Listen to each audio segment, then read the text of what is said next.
Welcome back to The Night Shift, your safe space for talking about UFOs, UAPs, NHI, disclosure, and everything else your friends, family, and coworkers are so sick and tired of hearing you go on and on about. It's great to be back with you. We have a great show for you today.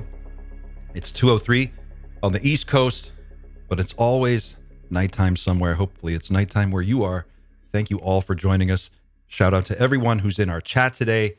It's great to have you all here. It's great to be with you. Our guest today is one of the most recognizable and respected voices in the world of UFO research. Nick Pope worked for the Ministry of Defense in the UK for 21 years, and from 1991 to 94, he held a now famous post investigating UFO sightings, a role that earned him the nickname The Real Fox Mulder. Such a badass nickname. His job was to assess whether these reports had implications for national defense, air safety, or security, and it gave him a front row seat to some of the most compelling UFO cases in modern history. Since leaving the MOD, he's become a go-to expert for the media, with appearances across major news networks, international documentaries, and streaming platforms. He's been featured in series like UFOs Declassified, The Basement Office, countless History Channel specials. He's even worked behind the scenes as a consultant and spokesperson for alien-themed films, video games, and TV shows. If you have seen a major UFO production at all in the last decade, there's a good chance that Nick had something to do with it. He is also an accomplished author with several books to his name, including the classic Open Skies, Closed Minds, Encounter in Rendlesham Forest, and 2 sci-fi thrillers. Today, he joins us from Tucson, Arizona, and we are thrilled to have him. Please, everyone, welcome to The Night Shift, Mr. Nick Pope. Thank you. It's great to be on the show. Thank you for having me. Oh, it's so great to have you, Nick. This is something that we've been looking forward to for a long time, and I'm just thrilled that we were able to make it happen. So much to ask you today, and we only have you for an hour, so I'm going to just dive right into it. We were talking a little bit in the green room to sort of pregame the show today, and I think it would be a good start for us to, if you could help locate us in time, in the timeline of ufology, the timeline of this huge global story. Where are we today, and what's happened since 2017, and how is it different now than it was when you were starting out? Sure. Well, I think, we could probably all agree that people have seen strange things in the sky since the dawn of time, but the modern UFO phenomenon generally dates back to 1947, Kenneth Arnold's sighting of so-called flying saucers on June 24th, 1947, followed by the Roswell incident, whatever one thinks about that. But these events have been characterized as a sort of ground zero for the modern phenomenon. And so things were going along for decades, sightings, narratives about perceived government cover-ups and such like. There had been, in the late 60s, for example, some brief interest from Congress, and interest has waxed and waned. But in December 2017, the New York Times ran a front page story about this. 2 parts to the story. The first part was the existence of ATIP, Advanced Aerospace Threat Identification Program, Lou Elizondo, set up by Harry Reid and some other congressional representatives. Lou Elizondo is probably best known as the face of that. Robert Bigelow also involved. And then, of course, the other part of the story was these US Navy videos. So the Tic Tac incident, David Fravor. And what this did is it started a process by which this phenomenon has transitioned from fringe to mainstream, because a whole lot of things followed the New York Times story, and everything from UAP-related provisions in each of the National Defense Authorization Acts that we've had since then, congressional engagement, classified briefings, public hearings in the Senate, the House, the Armed Services Committees, the Intelligence Committees, the Oversight Committees. We've had photos, videos, documents, whistleblowers, reports from the new Pentagon unit AARO, All Domain Anomaly Resolution Office. And now, really, the very latest twist in all this is that this newly created federal, the Task Force on the Declassification of Federal Secrets, currently looking at JFK. Their next subject is going to look at UAP hearings, probably, or a hearing, week beginning May 12th. So a lot going on, and we're as far forward as we've ever been, I think, with this. It's truly remarkable how much this space has grown and changed in just the last few years. I'd like to drill into this a little bit more with you. You have spent years navigating this story from inside the Ministry of Defense and as a media consultant and as a researcher yourself. You've seen classified reports, you've interviewed witnesses. I'm just curious, what is your take on the players here that are shaping the narrative around what is going on? It seems like in the early days it was the military only, and then it was the military and Congress, and then we found out there were all these other players, and now it seems like the human potential movement is involved. There's interest in Silicon Valley. Who, in your view, are the key players here that are sort of coming together at this moment? Well, it is a very interesting situation. And yes, over the years, lots of different people have been involved. Some of them have had involvement with government programs. So going right back decades, people like Edward Ruppelt, who was a former director of Project Blue Book, Dr. J. Allen Hynek, who, of course, was the scientific consultant to the old US Air Force program on UFOs, Project Blue Book. But then we had almost, the rise of the civilian experts. So whether it's people like Linda Moulton Howe, Richard Dolan, Stanton Friedman. So you had Linda, of course, investigative journalist, Richard Dolan, historian, Stan Friedman was a nuclear physicist. But these were people, on the outside looking in. Now the narrative has flipped again. And the sorts of people who are driving things forward are, of course, Christopher Mellon, who has served in a number of administrations in as a deputy secretary deputy secretary of defense for intelligence matters. Lou Elizondo, who I mentioned earlier, the ATIP program, probably the name that's not as well known at the moment, but will be because he has a book coming out, I believe, later this year, is Jay Stratton, who headed up the UAP task force, which was the body that came before AARO, which is currently in the lead.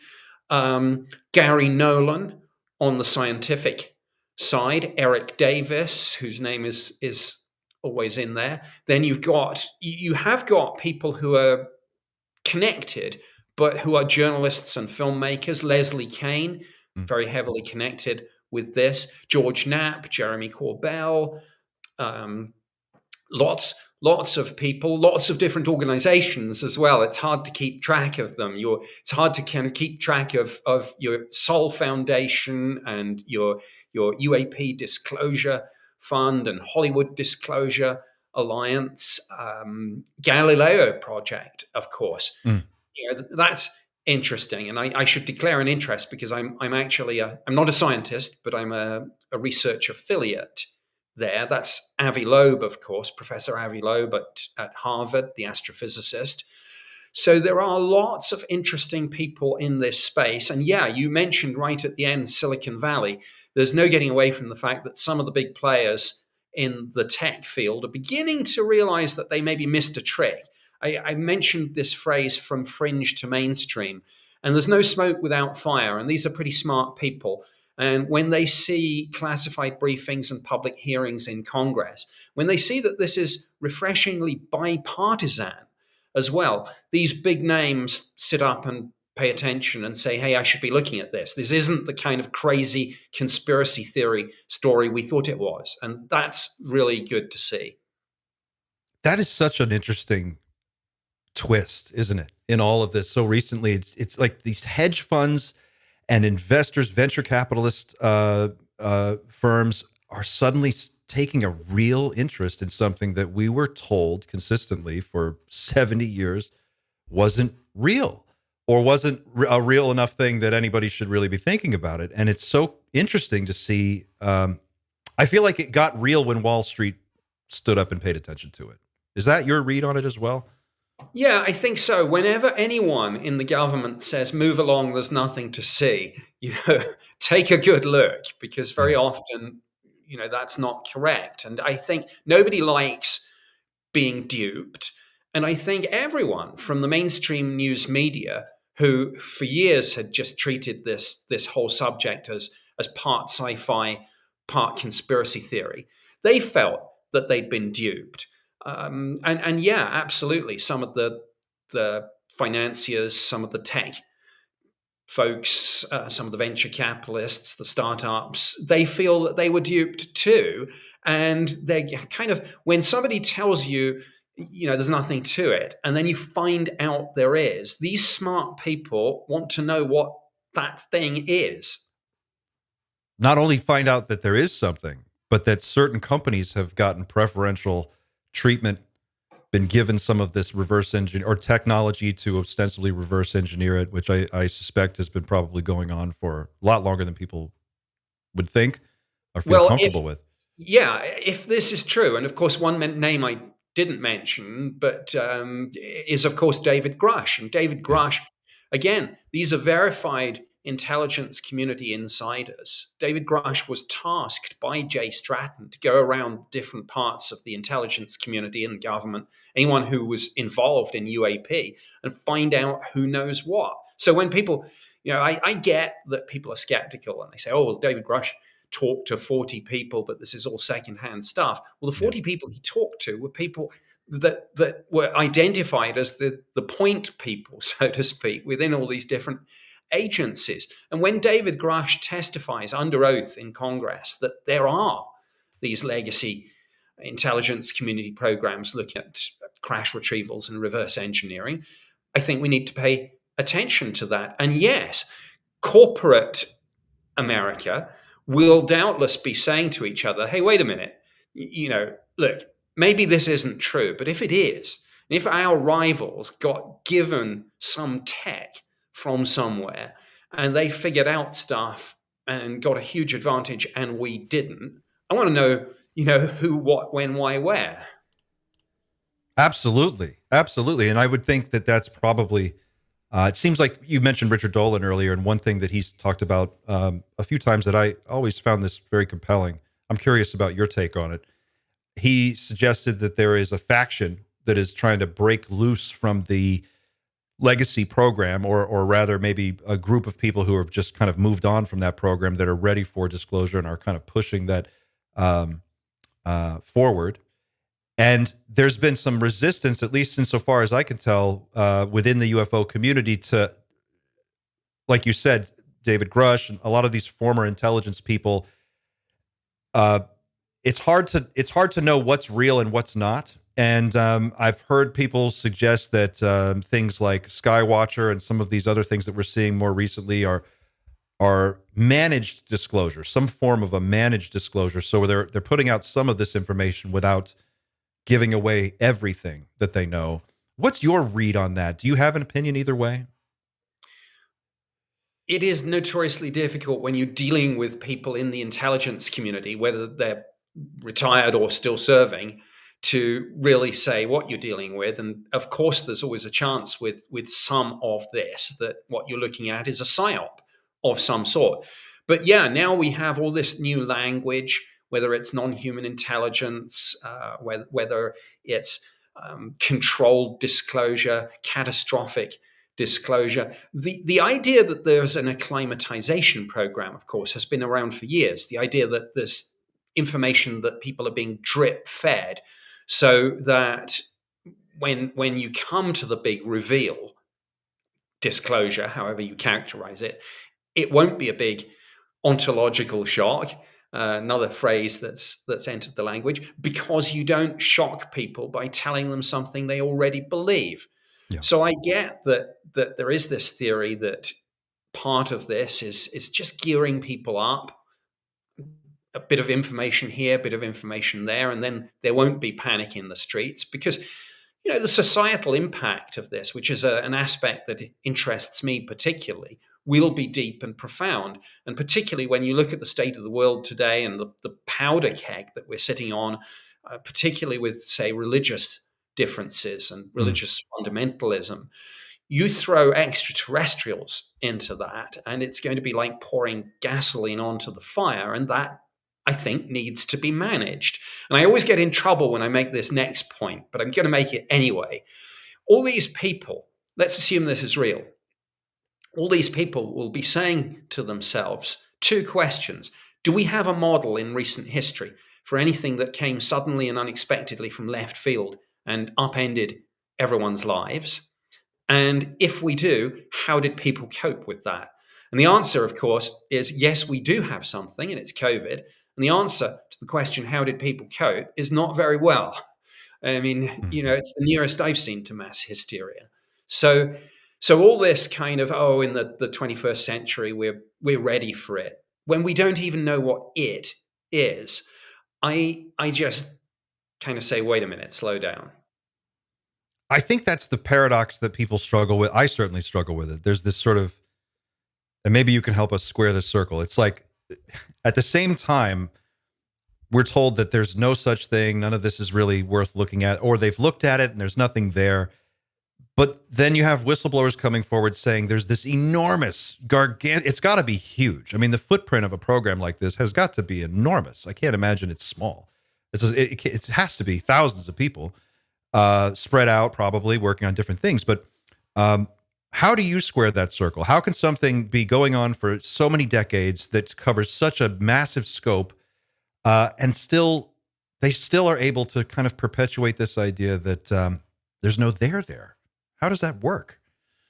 Well, secrets can be kept and are kept every single day. It's one of those kind of odd things. Of course, people say you can't keep a secret because this came out and because that came out, not seemingly realizing that there are all sorts of things that have never come out.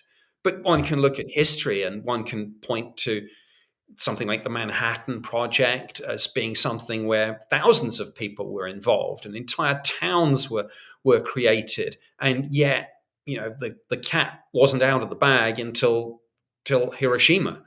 And then we have this kind of false memory. This is an example I love. We have this false memory that the breaking of the German Enigma codes during the Second World War sort of came out the moment the war ended in 45. It didn't. It was the late 60s, early 70s before it emerged that those codes had been broken, not least because those Enigma machines, or some of them, were still being used by certain South American countries, and we were reading their mail. So secrets can be kept and are kept all the time. Do you believe, you alluded to it a moment ago, do you believe that are we approaching some kind of a crescendo here? Is there going to be some kind of a black swan event that comes out of left field? I wouldn't be surprised, because even though, with hand on heart, I've not been read onto these specific programs, so I don't know what smoking gun may exist. But I know enough to say that there's no smoke without fire. And when you have all these indicators all coming together at once, with my government experience, although that's in the UK, not the US, it tells me something's going on. And I do think we're approaching this sort of now or never moment. And, you can point to other things. I mean, literally, of course, just a few hours ago, the news about K1218b, the exoplanet, again, I've had so many people say to me, well, isn't that the logical thing? They're just softening up people with a story like that's a biosignature. Next, it'll be a technosignature. And next, you'll be having disclosure.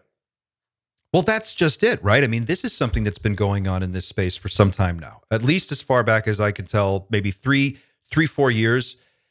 There's been this sort of steady increasing drumbeat that's picking up momentum and getting a little bit faster. I remember specifically, you hear these little references. Ross Coulthart once said, I know there's a ticking clock attached to this conversation. That was the phrase that he used.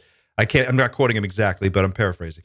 Lou Elizondo's book, Imminent. I mean, the clue is in the name. In the introduction to that book that Chris Mellon wrote, he also refers to Pearl Harbor as a left field black swan sort of event to catch everybody off guard and by surprise.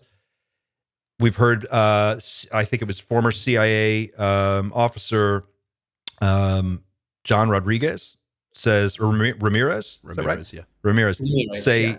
that there's going to be some kind of a reveal possibly in 2027. So without pinning anyone down to a date, and I know that's always a losing game, we've heard Chris Bledsoe has said 2026, but more or less, the general rhyme here is that something's coming probably soon, definitely not 100 years from now, but maybe within the next 5-10 years. Do you talk to a lot of people? You interact with a bunch of people in this community. Is that something that you're getting too? What's your take? Yes, that's exactly what I'm hearing. And obviously I talk to some of these people, usually face to face, of course, with these sorts of conversations. And that's what I'm getting. And I think and of course, you can only sustain it so long. And yeah, I've heard 2027 as being the most commonly predicted date. And that's interesting because that will be a full 10 years, of course, from the New York Times story about ATIP and the US Navy videos. And then one has to say, and this is with my more skeptical hat on, but I think this is important to say this. If we're fully 10 years on and still we haven't got it, then I think there will be some hard questions about, well, come on, is this just going to be like tomorrow never comes? And so I think there is this sense that I think there's a smoking gun, or I'd like to hope there's a smoking gun. But if we get past 2027 and there isn't, and we suddenly hear, I don't know, backpedaling, like, well, we were all ready to do it and then we decided not to or something, I think then there'll be wait a moment, let's have a conversation about a PSYOP conversation. Yeah, what exactly did happen for the last decade? Sure, absolutely. Yeah, it feels that way. Because then the skeptics will be saying, with some degree of justification, well, come on, put up or shut up. You've had 10 years. Well, as someone who, you consult with Hollywood, you've worked with various production companies on a number of different projects. I mean, when you engage with the entertainment industry, is it your sense, or do you have any idea to what degree people in the program are managing the flow of information as it comes out of Hollywood and things like movies and like the Steven Spielberg movie that's coming out soon and some of the others? I'm a little bit more skeptical about movies being a part of this, just because the people tend not to have security clearances. I think any good storyteller or director or any good Hollywood executive will know about kind of capturing the zeitgeist, which is why we've got these big documentaries and these big movie projects and things. But ultimately, I separate the fact from the fiction. And I think, they want just enough involvement so that they can hint that something's grounded in truth. But at the end of the day, the screenwriters will just do their thing. And a lot of that is just fear sells and let's entertain and let's push on with the big franchises. So I don't read as much into that as others do. That might be the best answer to that question I've ever heard. That was a great answer. So easy. Sorry, it's so easy to sort of look at like Independence Day and be like, oh, well, look at how much truth is in that, and it's really easy to make that connection. And I'm really glad to hear that you, Nick, you haven't just automatically subscribed to that as a part of the narrative, and I like that a lot. That was good. Do you think? Well, let me ask it this way. What would it take, in your view, to take us past the UFO singularity? What kind of event takes us to the point where the next day we are in a different world now because everything has changed? Well, I guess there are three possibilities. The one is literally ships in the sky. I mean, some sort of event. And in all of this, we do tend to forget that the phenomenon itself might have almost certainly will have the deciding vote on how this is going to go down, whatever aspirations various intelligence community people, retired or serving, might have. So the phenomenon gets a vote. I cannot overstress that point. So that's scenario number one, some sort of event. Scenario number two is, I guess, the UFO community's fantasy. The president going live on TV, my fellow Americans, people of the world, we are not alone. Bang, disclosure. And scenario three is the more sciencey one. We saw yesterday, and of course it's not definitive, but strongest evidence yet for a biosignature. I think a technosignature would be above and beyond that, and that would be much more binary. I mean, you can always have a debate about whether there are non-biological processes that might nonetheless have created these what we call organic molecules that have been supposedly detected. But you can always have that debate. Are we looking at biology? Are we looking at geology? What are we looking at? But with a technosignature, for like a string of prime numbers, say it unfolds as a signal from another civilization, that pushes you over the line, because I think you just play the odds, the chances of a string of prime numbers plus a message with data in it, being natural, are pretty much zero. So those are your scenarios, I think. That's one of those rumors that we'd heard about. There was going to be, I heard whispers of it like 2 years ago. They were like, there's going to be a biosignature announcement. And then maybe 2 years later, you're going to hear, they're going to say, oh, there's going to technosignature. And it brings up an interesting question. I had an opportunity to participate in a Twitter X Space event with Avi Loeb recently, and I asked him this question. I'm curious what your answer would be. Let's say that scenario plays out, but let's say that one of the scenarios plays out. We either have ships in the sky, a sighting, or a technosignature, and we find out that maybe there's a way that we can start sending messages back and forth with this other group. Who takes the reins for that? Who speaks for Earth in that scenario, or who should? What would be the proper response as a global community? Or does everyone just do their own thing, and the Chinese do their thing, and the United States is sending messages, and how should that break down, and what do you think would actually happen? No one person speaks for planet Earth, and nor should any one person speak for planet Earth. I mean, we do not have a united world. So there's no way that could happen. We have obviously some political leaders are more important, more powerful than others. And, people might say perhaps the president of the United States. Well, that would be a politician. What about the Secretary General of the United Nations? Well, that would be a bureaucrat.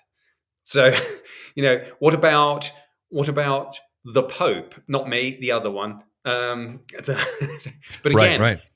There are many world religions, and there are many people with no religion. So no religious leader could speak for planet Earth. Maybe a scientist would be the best bet. Maybe someone like Michio Kaku or Avi Loeb would be as good a candidate as anyone. But what about the countless billions who have no voice at all, really? So the answer is no one speaks for planet Earth. Interestingly, the SETI, Search for Extraterrestrial Intelligence radio community folks, they have thought about this question in, for example, their post-detection task groups and working groups. The Royal Society have thought about this, and I actually attended 2 multidisciplinary conferences on this back in 2010 when I lived in the UK. And the consensus was that there's no consensus. And the consensus was, and I think I've heard Seth Shostak make this point, that everyone would just do their own thing. So everyone would just start broadcasting, and we'll let the phenomenon, the NHI, whatever you want to call them, we'll let them sort it out. Oh my God, it's going to be chaos. So that brings me to, I want to transition into some audience questions, and there's a great one that dovetails really nicely off of this. Maybe you can illuminate this for us. The first scenario is, ships in the sky or a technosignature detected. Okay, but now it's time to tell the public and actually make some disclosure happen. So George on our Discord asks, he goes by Psionic Man. He says, in your mind, with everything you understand, what does optimal disclosure look like for you? Also, considering international political impetus and tensions at this time, how will the British handle the information of said disclosure to provide? Also, thank you for your service and continued pursuit of releasing information to the general public. Thank you. Well, I'm not sure there is an optimum because there are so many variables. But I think, number one, you would need this to be absolutely unimpeachable. So as fascinating as yesterday's biosignature is, it's not 100% confirmed even. So I think we'd need something that according to the scientific method, could be repeatable and non-falsifiable. So you would need an almost universal consensus that, for example, if it's a signal, it's real. And then I think, in the 24/7 news cycle, and you could say that yesterday went quite well. Clearly, there was an embargoed press release, and I don't think anyone broke the embargo. But I can almost guarantee, that if we were dealing with anything at the next level, supposing we had found unequivocal evidence, proof, definitive smoking gun proof of another civilization, I suspect that would start to leak out pretty much straight away, not least because the scientists would come home and tell their partners and their kids, and oh my gosh, we found aliens. There's another civilization around Proxima Centauri, and we're talking about a star mission or something like that. But optimal disclosure, I would like to think that despite all the divisions in the world, I would like to think that maybe the major world leaders, the major religions, the major scientific bodies, and the United Nations would say, well, let's have some sort of global conversation about this. Because as I say, no one person speaks for planet Earth, but let's maybe give everyone the chance to have their say. I guess it also depends a lot on what we actually come into contact with, whether those beings are from outside the solar system or possibly beneath the ocean, where they actually reside. Yes. I mean, that could change the whole calculus of this thing. 100%. And when I talked about the variables, that's exactly what I was getting at. And one of those, one variable is literally, if it ships in the sky, is this some sort of alien invasion with hostile action, or is it not? But another very important variable that we saw, of course, with yesterday's announcement is the immediacy of this. It's one thing to find microbes on a planet 124 light years away, because you can say no one, perhaps ever, but certainly no one in our generation is likely to ever go there, and certainly nothing from there will ever be coming here. But the universe is nearly 14 billion years old, and with the cycles of star and planet formation, it's not inconceivable there might be civilizations out there a billion years ahead of us who might have an understanding of the laws of physics that transcends ours. So when we say you can't accelerate beyond light speed, and that's an absolute, a civilization a billion years ahead of us might say, yes, but there are some workarounds that are entirely consistent with the laws of physics. Let me show you. And so then the immediacy question comes into play, because there's a world of difference between finding evidence of a civilization that you will never contact and finding evidence not just of life, but of complex life, a spacefaring civilization, and realizing that it could get here. Maybe it is here already. And that is very, very different. I wonder if that would bring about a global ceasefire across the board, or if that would just, if we could get our shit together as a global society and stop blowing each other up for a minute, we might realize that there are better things to do with our time and resources. And we see that, of course, in some of the Hollywood movies, and Sure. we see it in world history that, for example, in the Second World War, an unlikely alliance of countries that had been neutral or even enemies came together to fight the Nazis. But what happened after the defeat of the Nazis? Everyone just went their own way again. I mean, I think it's a nice thought, and I've heard people articulate this in terms of it would show us that there is more that binds us together than sets us apart. And that's nice philosophy, but when the rubber hits the road, I suspect that human nature will reassert itself after maybe a sort of honeymoon period where we also think of ourselves as not United States or China or Russia or Catholic or Islam or whatever it might be, but citizens of planet Earth. But that will work for a while, but I think eventually the novelty will wear off, sad to say. I have another audience question that follows nicely onto this thread. It's from Brian Park. And Brian says, Mr. Pope, why is the UK so reluctant to join the UAP debate on a governmental level? Are we too uptight to discuss this openly, or are we perhaps waiting for the green light of U.S. disclosure to trickle down into our culture, as we have always done with all our big brother across the pond? I think the latter has probably hit the nail on the head. Look, there's no getting away from the fact that this is certainly in the West. I mean, China and Russia have their own programs on this, and we don't know much about them, or I certainly don't. Maybe some people still serving do, but I don't.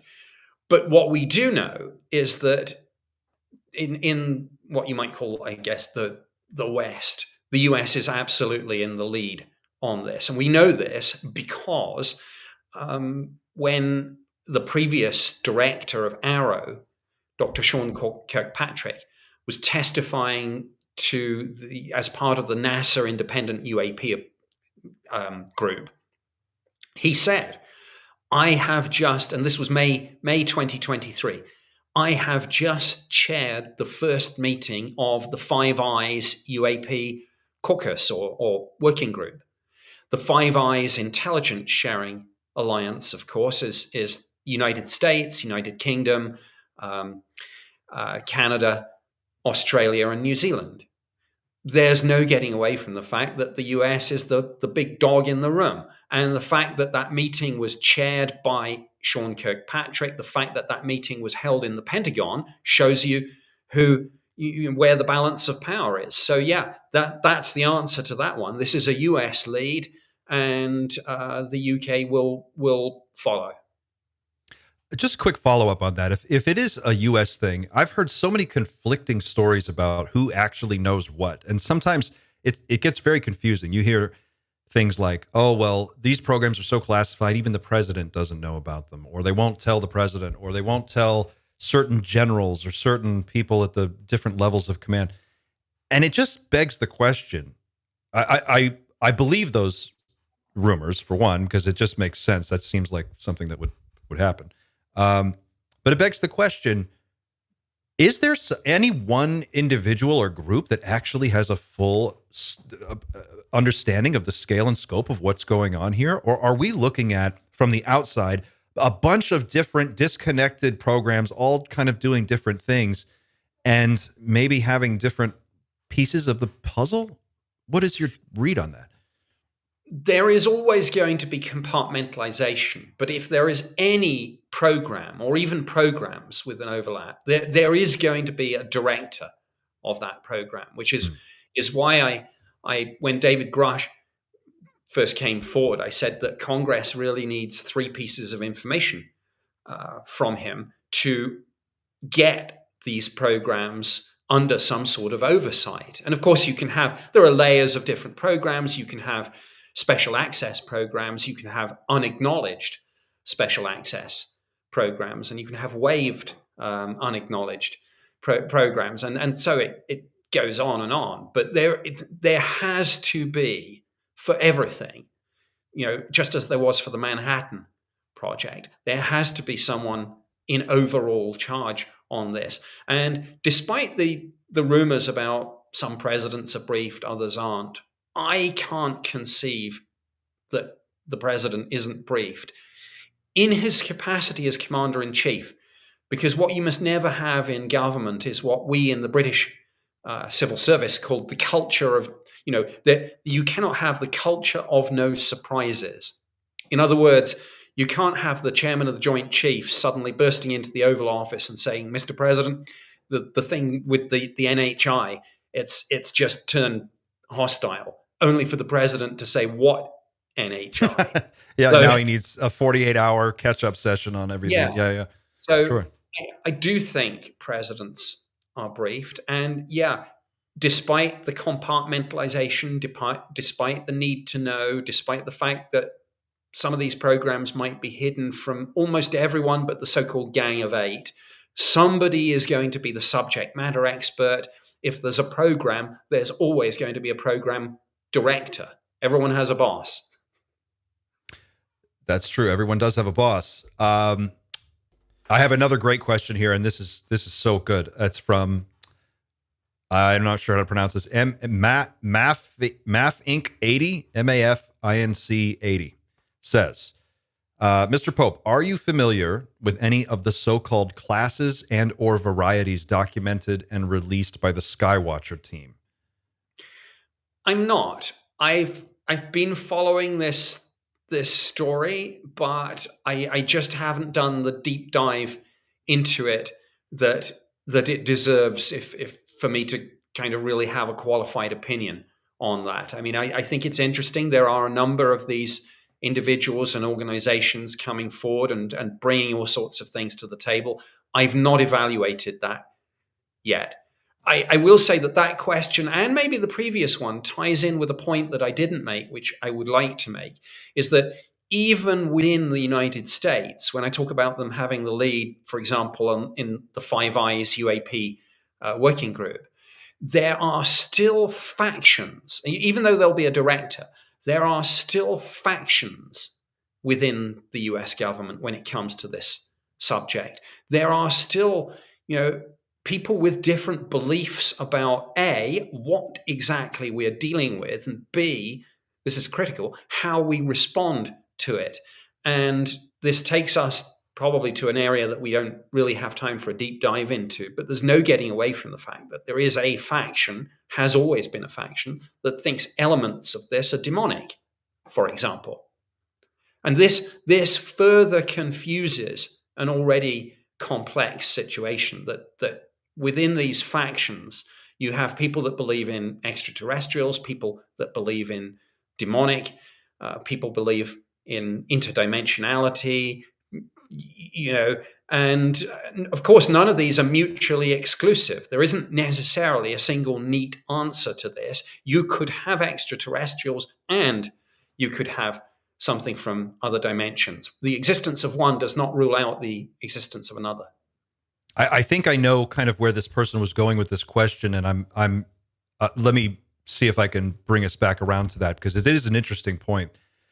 It's something that we've talked about here, and I know you said you haven't been keeping up completely with Skywatcher, but one of the things that will become obvious when you do have time to catch up is that they are getting footage of these different types of craft, and they've broken them down into 9 different categories based on performance characteristics. An orb is, one of them is an orb or a sphere. One of them is a tic tac. One of them is what they call there's the jellyfish. There's a manta shaped thing. The point isn't what the classes are. The point is that they seem to be different than historical depictions of a lot of different craft that we're seeing. And it almost seems like we're not, weirdly, seeing or hearing reports about flying discs anymore. Have you noticed this? Discs are kind of in the background now. The phenomenon does seem to evolve and keep track of us. I've even heard this referred to as cultural tracking. It's always like one step ahead of us. So yeah, in the 40s and the 50s, we had discs. Then in the 80s and the 90s, we had these huge flying triangles. Now we've got spheres and orbs and tic tacs. I think part of it is that the phenomenon is evolutionary. But another part relates to something which I think is unfortunate, but I've been as guilty of it as anyone else, is self-censorship. I don't think these reports have necessarily gone away, but because everyone has this perception that we're dealing with tic-tacs and orbs and spheres, that tends to be, if you have a whole bunch of reports, those tend to be the ones that you talk about. I don't want to put you on the spot with this next question, but I do want to dig into your perspective on this. So I'll frame it carefully. There are a number of different personalities in the UFO community. People like Stephen Greer, for example, who maintain that the NHI are non-threatening. There is no danger potential there. If there is, it's only coming from our response to that information when we find out what's going on. You have others who are a little less certain or seem to be a little bit more cautious in their appraisal of what we may be dealing with. In your travels, in your conversations with others in the field, do you feel that there is any danger or threat presented by the presence of one or more non-human intelligences? Has this been looked at by anybody, and are you aware of any information that would sway this either way? The T in ATIP is there for a reason. I mean, I know that there has always been part of the UFO community that takes a very sort of new age view of this. The galactic brothers and sisters are here to save us from our nukes and pollution and things like that.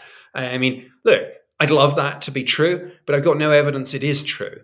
And one thing we know about the phenomenon is wherever it is, and I mentioned this cultural tracking, it seems to be ahead of us. And anything that's ahead of us is perfectly capable of being deceptive about some parts of itself, including its agenda. So I say to the people that say, oh, they don't mean us any harm. I say, and you know that how? What? Because they told you so telepathically, or because you feel it intuitively? Well, that's nice, but that doesn't really get you anything. That's just an assurance, and that assurance may not be correct. And so there's a general rule of thumb in government, the military, and the intelligence community that you should assume the worst and allow yourself to be pleasantly surprised if it doesn't come to pass, rather than assume everything's going to be all sort of new age and crystals and the Federation, and then get caught with your pants down if it suddenly kind of turns out to be a bit more dark side than you thought or believed or were told.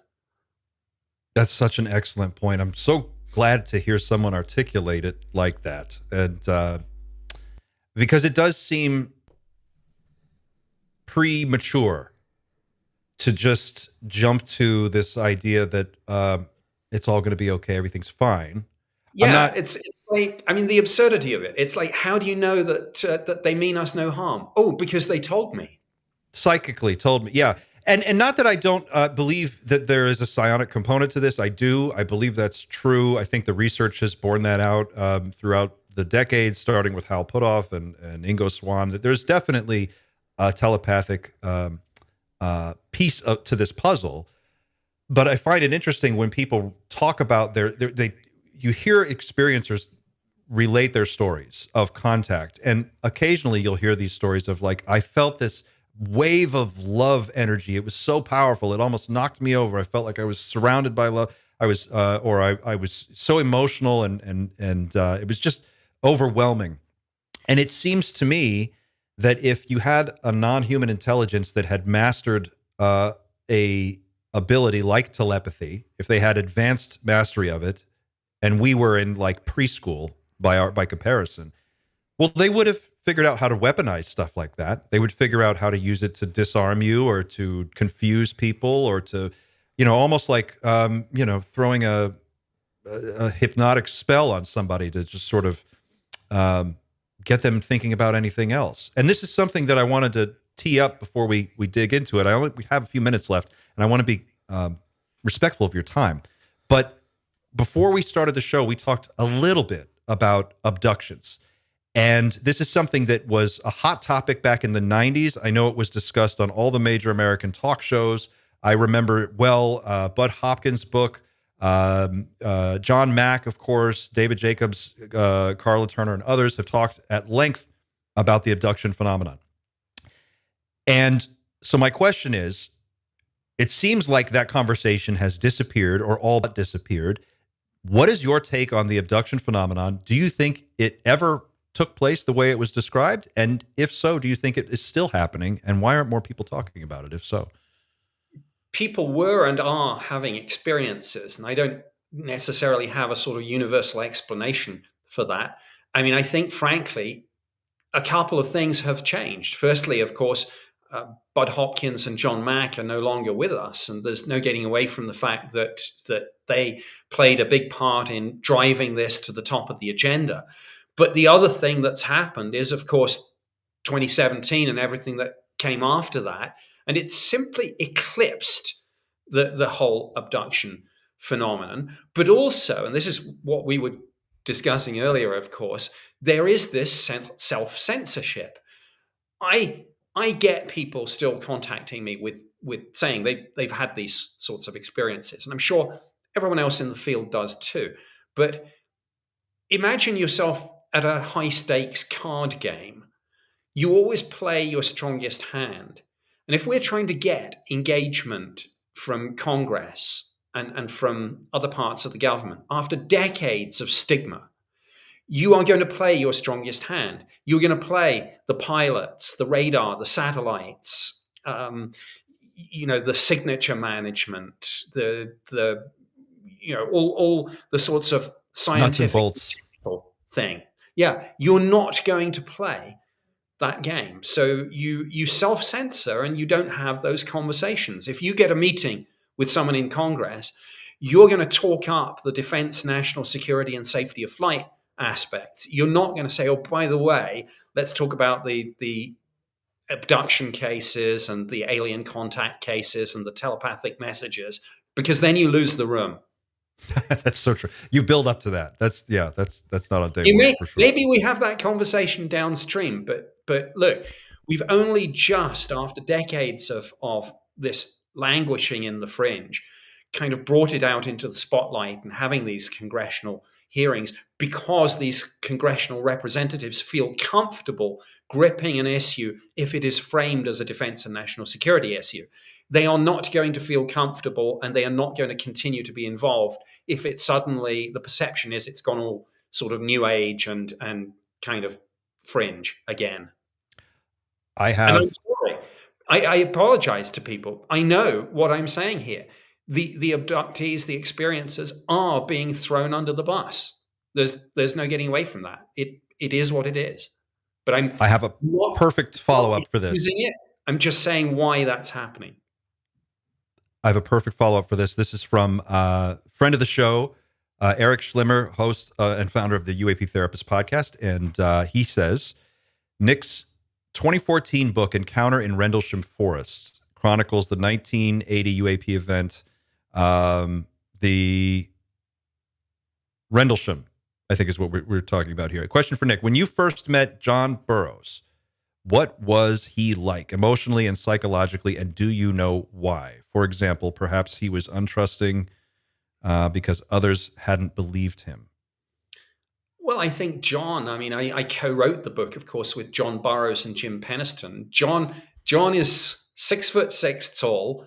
He is a big character, big personality in every sense of the word. I remember Colonel Charles Holt, who was the deputy base commander, said that he could be like a bull in a china shop. So you get someone like that, a real no-nonsense guy, and then you kind of throw them into this encounter with the unknown, and it doesn't surprise me that people are kind of shell-shocked by it. One last question for you, Nick, and I'm just curious, personally, in your own life, what was the moment, if you can remember one specific moment? Was there a certain moment where you crossed that threshold in belief and you went, oh my God, there is really something here. This is real. Yes, there's a case, and people can read my case file on this because it's been declassified and released to the UK National Archives. There's a case called the Cosford Incident from March 1993, wave of sightings over a period of 6 hours, multiple police and military witnesses, huge flat triangular craft capable of moving from a very slow speed to high Mach speeds in an instant with no sonic boom. So one of those so-called 5 observables. That was the moment for me. But having said that, I see this as a sort of journey of 1,000 steps rather than necessarily single crown jewel instruments. It's the gradual building up of data until you have a sort of critical mass. And I think we are not just me personally, but I think anyone who looks at this phenomenon now, I think we are at that critical mass point. The dam is either going to break or it was never there in the first place. Nick Pope, thank you so much for taking the time to sit down with us today. This has been a lot of fun. I know you are limited on your time, so I want to let people know, where can they find out what you're up to and your latest projects and appearances?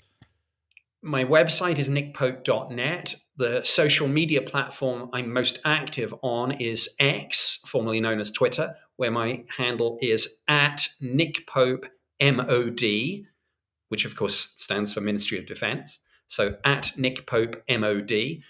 And, I have various projects. I'm doing a number of films, documentaries that are coming out. I have one called Aliens from the Abyss, the Dark Side of the UFO Phenomenon, that's going to be out shortly. I have one just out called Alien Awakening, which is about some of the official engagement we've had on this. And I moderate Ancient Aliens Live, which is a really fun traveling live stage show based on the hit TV series. So ancientalienslive.tour.com.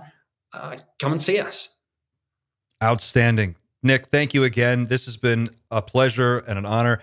Please enjoy the awesome weather in Tucson. Sounds like a beautiful day. I will. Thank you very much. All right. Thank you. And we'll take a quick break, guys, just for 2 quick minutes. We'll be right back. And thanks again to everybody for participating in the Q&A with Nick. This is super awesome. Okay, I've got to jump off for 1 second, and I'll be right back. I've got it. Don't worry, Nick. Take over, Sander. You've got the plane. Nick, thank you very much for joining. We are just going to play one of my tracks, and then myself and Clint will be back to talk about the week's news, and we'll go from there. There's always so much to talk about. So here we go.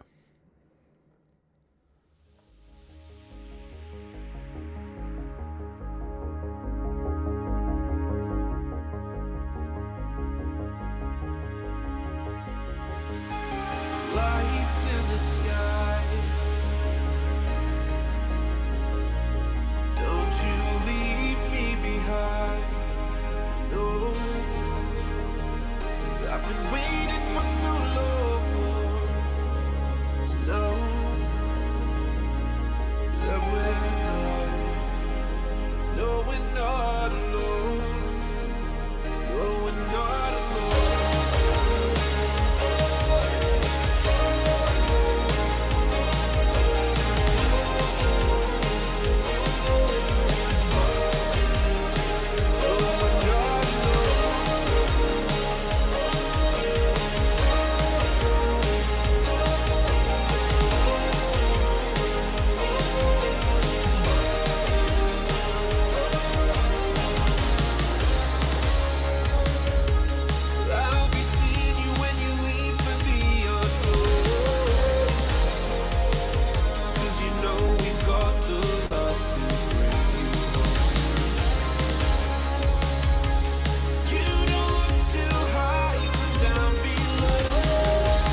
You're back.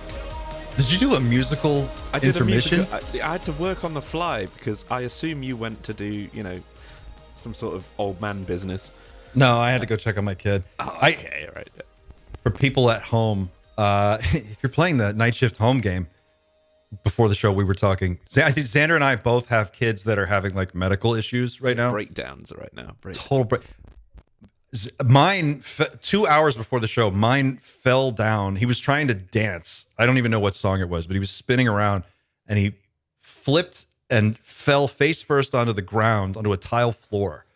And his teeth went through his bottom lip. And there was blood everywhere. He's 3.5, so he's freaking out. My wife's freaking out. It was just this whole thing. Fortunately, no teeth broke. It was just messy. So anyway, he's fine, but I had to go check on him. And I've got the standard 2-year-old has a cough. So Which is just always. The roof is falling down. Oh, man. That was such a great chat with Nick Pope. What'd you think, Ben? Nick, I was talking in the comments whilst you were interviewing him. I was watching as much as everybody else was, and the only difference is I could interrupt anytime I wanted. But he's a pro, and honestly, he's got some of the most level-headed rationale. Let's say he weighs things up. The only thing I probably disagree with him on is the level to which presidents are read in. But other than that, I think he's really got it dialed. His view of the situation seems to be really dialed in a very mature way. I think he's bang on the money in a lot of ways.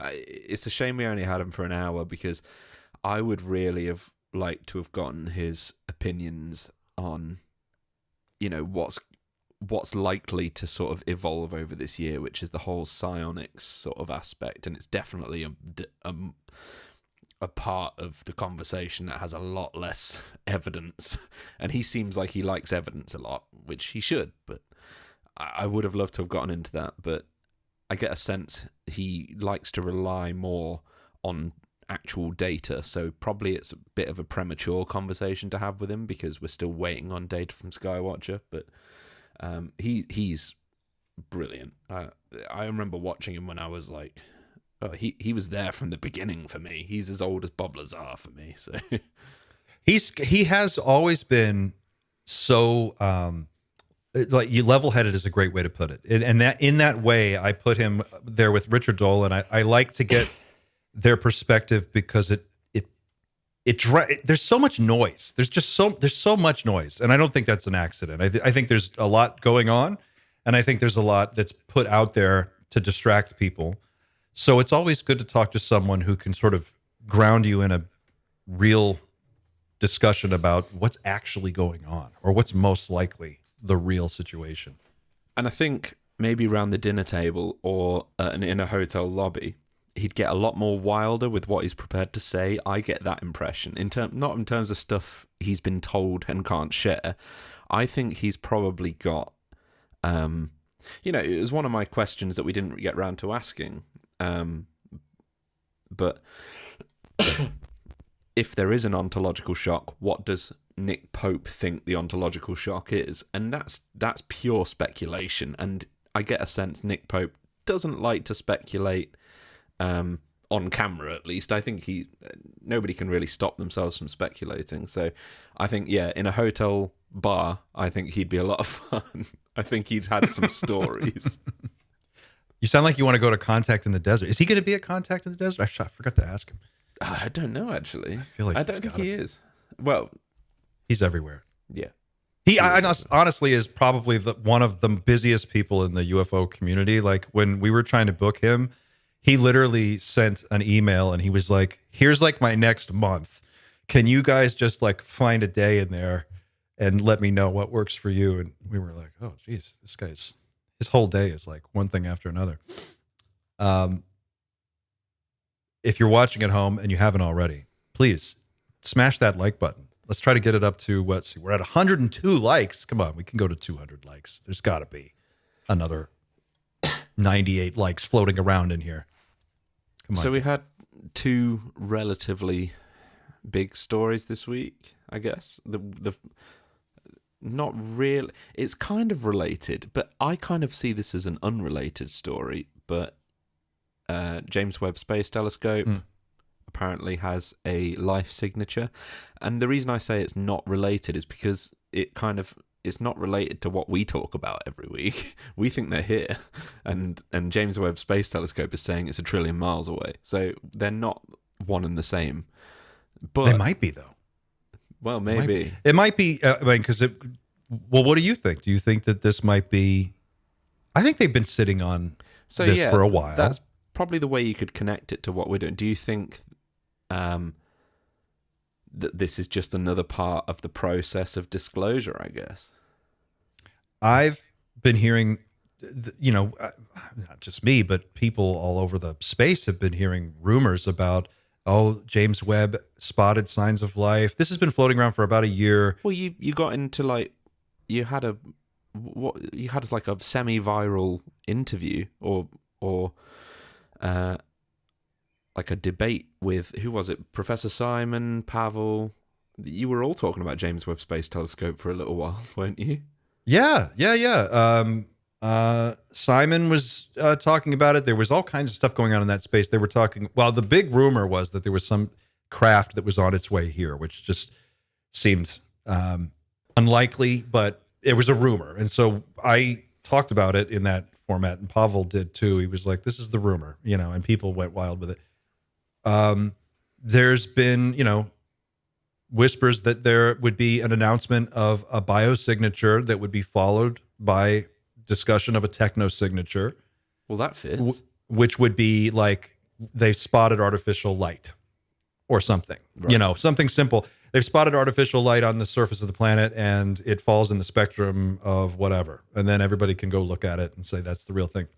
And that would definitely soften up the conversation, because then you could go, well, now, wouldn't it be cool if they were already here? Well, it fits the narrative so far. The only thing that's missing for me is Professor Simon talked a lot about faster than light communication. Obviously, that's not part of the news story this week, but that I'd be interested to see if anything scientific related to that comes up in the next sort of few months, whether or not some sort of technology, scalar wave sort of kind of stuff, which is Greer and Barber's sort of territory. So Eamon Ansbro talked a lot. I interviewed him recently, and the video is up on the YouTube page if anybody wants to go look for it. He talked about faster than light communication, and it's something that he's been looking at for years. He says that there has got to be some form of quantum communication at play here, because there's no other way that you could have craft all over the galaxy or traversing through deep space and moving around place to place. And you couldn't maintain a civilization like that without some kind of faster than light communication. So he says that that's a given. And the question is, okay, well, how exactly would it work? And that's something that he's been talking about for a while. And it's interesting that more people aren't discussing that, but I imagine that's coming. That'll be something. it definitely is a given. If you can, I mean, if non-human intelligence is coming to this planet in a coordinated fashion, they're not getting here sub-luminal speed. They're getting here, instantly. And if you can transport, entities across vast distances like that instantly, then you can do the same with communication. It's quite clearly just a part of, if it exists, it's a science that we reportedly know nothing about right now. But, it could be a can of worms. Once you open it, you realize very quickly how it all works. I don't know. I think it's an important story. It's certainly an important story. There's going to be a moment where we confirm that there's life outside of the planetary biosphere. Having said that's going to be huge. If that's what just happened, then that's enormous. It was on the BBC. However, it was trending less than the fact that an old tree had been cut down without permission in the UK. Is that right? So, yeah. Is that what you guys were talking about in that chat? I was Yeah, like, yeah. there was a picture of a tree. What was that all about? So, like, every once in a while, probably once or twice a year, a big tree gets cut down in the UK without permission, and it always hits national news. And yeah, this week or last week, the owner of a food chain, not accidentally, but cut down a big tree that was very old, and that story was bigger, according to the BBC, than the fact that the James Webb Space Telescope has a 97.7% accuracy in detecting a life signature. So what do you make of that? Do you think that that's just because it's more like relevant in the day-to-day lives of everyday people? Yeah, it's never going to make... I think this planet is over 1 trillion miles away. Yeah. That's a big number. And we're never getting there. We're never ever going to go there through conventional propulsion. We're never going to communicate them with them via communication of a conventional type either. So I would just be interested in knowing how easy it is for life to occur elsewhere. Absolutely. Definitely interesting. But we're never going to talk to that planet unless we come up with a completely new era of science. Unless they're here, then Unless they're here, which is what I believe and what you believe. That's and what Nick Pope believes. And that's what Avi Loeb said. He was like, he made this really interesting point in that X Spaces thing. He said, imagine another planet that's more or less like Earth. In other words, has the conditions for life, and life evolves on that planet, and they get 100,000-year head start on us. If every 10,000 years they 10x'd their space travel technology, the speed at which they could travel through space, if every 10,000 years they got a 10x boost because of technology, and every 10,000 years they sent a mission out to Earth, by the time their first craft, their rocket ships arrived, we would have already been visited by their best technology, their flying saucers, if you will. He was saying like that when they finally, it would take so long for the old school stuff to get to us, the low level technology, that by the time they would have enough time to basically advance to the point where they're making instantaneous jumps across space and time. And that's what we would see, which is interesting because that's kind of what it looks like. Right? Like, in other words, you could have had the Roswell craft in 1947 or earlier, the Magenta Italy craft, or however far back you want to go. I guess if you can bend space and time, you can travel space and time. So really, any point in history, it almost doesn't matter. But you would have those craft appearing, and then like Oumuamua,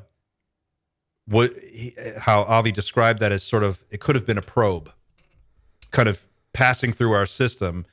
That could have been something they sent out 10,000 years ago, and it's just now making its way here. I just thought that was such a cool point. So interesting. There's something sort of interesting. There's got to be a technological, as you like to say so eloquently, so often, a singularity, because we can't just keep getting faster and faster. That makes no difference in the grand scheme of things. At some point, you have to go at light speed. And light speed, really, in the grand scheme of contacting the planet that we've just discovered that may have life signatures, even light speed is pointless. Completely pointless. So there has to be, if they sent out a probe, and then a probe 10,000 years later, and one 100,000 years after that, still, it makes absolutely no difference in the grand scheme of things, because it's going to take so long for that to get here. So at some point, there has to be, as you said, some sort of singularity where something just trumps everything else. And all of a sudden, time becomes irrelevant. I mean, even the idea of sending something faster than light makes no physical sense, because the faster you go, the slower everything else around you becomes. Or is it the faster everything else? The faster everything else around you becomes, sorry. So, even if you're going 99.99% the speed of light, by the time that message has reached the other end, thousands and thousands and thousands of years have passed. And to the point where stars die, your planet becomes uninhabitable, like all of it just becomes completely useless. We have to be traveling faster than light if we're really going to populate or communicate with other I wonder civilizations. if that would explain sort of, or at least partially explain Fermi's paradox, where it's like we don't see anything that indicates a bustling galactic civilization, and there should be life on all over the place. There should be advanced life everywhere. We should be able to detect it just because of the numbers. But for some reason we don't. And I wonder if that's because, well, when they travel, they're not traveling across space. They're punching a hole through space-time and they emerge somewhere else. So you don't see the transit. You would see them emerge. You would see them disappear. But in between, they would just vanish. And if they're using some kind of quantum communication, you wouldn't pick up any signals. You wouldn't know. Well, we have no idea what we're looking for. We don't know what we're looking for. It's like us trying to talk to ants. they don't know how they can see this big face looking down, like about to spray bug spray on them, but they wouldn't even understand that. They'd just be like, okay, and then it hits them and then they're gone. Like, so we're never, until we develop that technology, there's no way we're going to be able to communicate or anything unless they choose to communicate with us in a way that we understand, which they clearly haven't chosen to do. That we know of. A broader question that we know of, yes. I think that's the real question, though. I think if their goal was for us to know as an entirety, as an entire species, then we would know by now. Which kind of plays into the idea that maybe we're quarantined or we're being nurtured. Fuck. Damn it. Damn it. I've got an answer for everything. I just don't want it to be that. I want it to be like the galactic circle, but I want it to be kind of like, they show up and they're like, "Hey, we're here. This is so cool." You're here too. Imagine that. Well, let's team up. What can we do here? Maybe we can give you guys some technology and you guys can stop killing each other, and we could. This is again, I mean, the AI conversation, I know we always come back to it. And I think the longer, the more time passes and the deeper we get into the evolution of artificial intelligence, it becomes more impossible for me to have the UFO conversation without talking about AI. Just because of how fast that's moving, and the fact that it's going to be like a homegrown non-human intelligence that's already like beyond. Like they're saying it'll be by 2030, it'll be 1 billion times smarter than all humans combined within 5 years. Did you see there was that strange story last week where it was like a viral trend where so many people were like asking ChatGPT to make doll versions of themselves? I made one today. Oh, Clint, no. You're destroying the planet, man. You're destroying the planet. I made how much water did I use to make it? I made like 4. Apparently ChatGPT uses the energy of like 27 countries now. Okay. Like, wow. And everyone's just using it to make doll versions of themselves. That's how I know that if the aliens show up, we're just fucked. We're going to totally ruin it. We're just going to ruin it.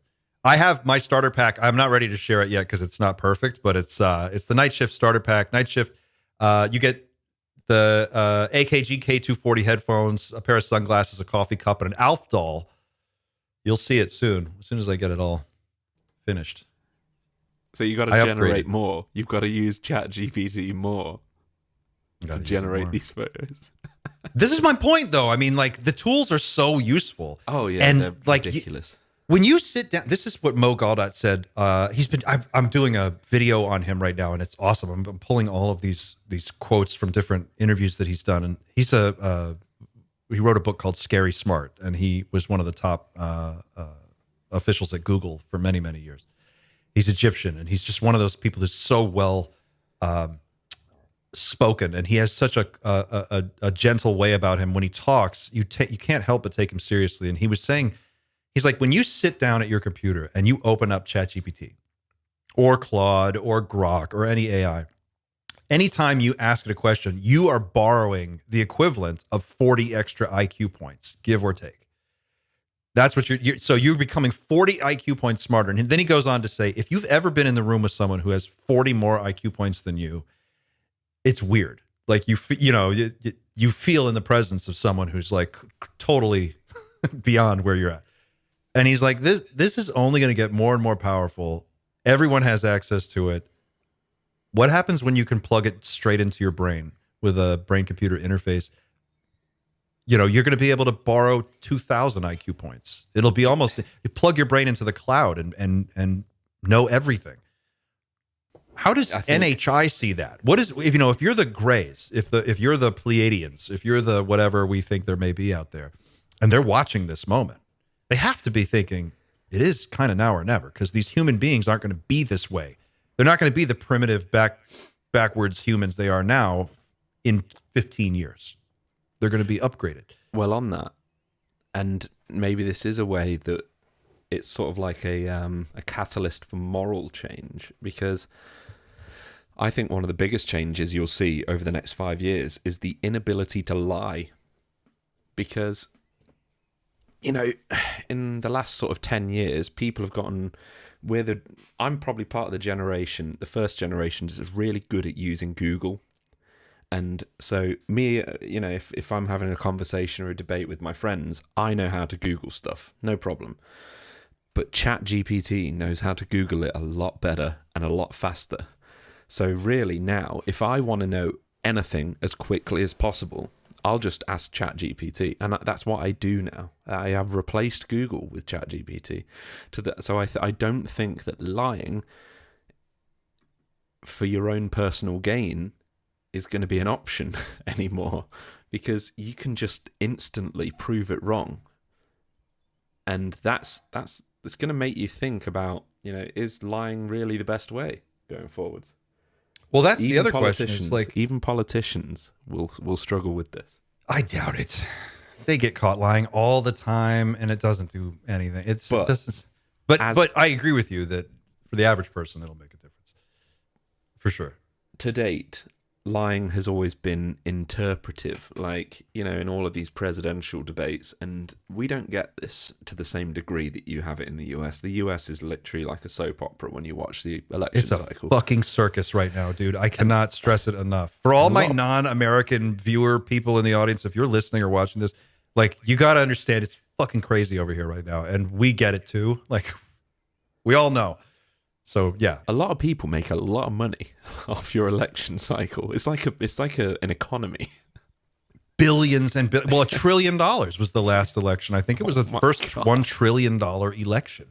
And so this is the point, right? You've got a situation where you have Silicon Valley that basically has come in and made a deal with the American government to sort of parse out how things get run, and we're letting people like Elon come in and decide what government programs get cut. He's obviously harvesting data from all of these federal agencies that he's in. And it's a huge shit show, a total catastrophe. Now he's got data on you from your Twitter account.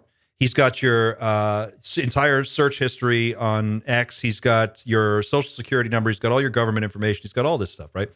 And he owns and operates an artificial intelligence company that can parse through all this information and find out what your political opinions are, what your thoughts are about Elon, single you out individually, and not just you, me, and any one person, but children of members of Congress or other people in government with sensitive jobs, if your kid's in school and has a social media account or whatever. All of this stuff is in play right now, and we're seeing this weird merging of big tech and this sort of geopolitical struggle for resources. You've got this whole thing that's going on right now with China just choked off all the rare earth exports. They cut off the American supply chain for all kinds of different components that we rely on. And it's this weird sort of trade war. It feels to me very much like we are in the days or weeks or months before some kind of crazy fucked up conflict breaks out. I can't slice it any other way. The United States has gone completely off the rails as a country. Our government makes no sense, even to the people who work in it now. There's this one crazy administration that's just making all bizarre declarations from one day to the next. One thing is, things are one way and then they change completely in 24 hours. No one knows what to do. The stock market is plummeting. The dollar is losing its value by the minute. I mean, we're quickly becoming the world's least favorite economy to deal with, and for obvious reasons. So, like, in this crazy powder keg, this weird fucked up situation that we're in, we've got this arms race for artificial intelligence supremacy that's playing out. And here's the question I have is like, whoever wins that race, don't they have every incentive to eliminate all the other players before they can make progress? Like, if you achieve artificial superintelligence first, why would you wait and let anyone else get it? So what does that mean geopolitically? Does that mean that, like, we're in a head-to-head race that's going to end in some kind of war over artificial intelligence? I don't know, but it seems like it. It just seems like there's so much weird stuff going on that can't all be. The system is too complicated, and there are too many complicated, weird things going on in it right now for it to remain at all stable. And I think that's what we're seeing right now. Is it's destabilizing. So how does UFOs fit into all this? I don't know. It's if you'd have welcome asked to me my TED Talk. If you'd have asked me 10, 15 years ago, like, who has control of the most advanced technology, I'd have always said the government. But nowadays, I'm not so sure, especially with all the additional stuff we've learnt about UAP, is that apparently private industry has all of this in their warehouses, not and it's outside of government purview entirely. And I wouldn't be surprised if it was exactly the same for AI. And we have. I'm sharing this just for our friends who don't understand why I freak out about AI like once a day. Because it's not just ChatGPT. Okay, guys? He's doing push-ups. ChatGPT is a piece of a much larger puzzle. But the AI that you and I interact with at our desktop every day is not really what I'm talking about. Although that by itself, which didn't exist 3 years ago or even 2 years ago, and is doubling in power every 6 months, by the way, by itself, that's astonishing that this even exists. And it's funny to me that we've gotten to a point where we're like, yawn, ChatGPT, whatever. But think about this. You're watching that advance. Every 6 months, it's doubling in power, artificial intelligence. And then you've got robotics that are doing basically the same thing.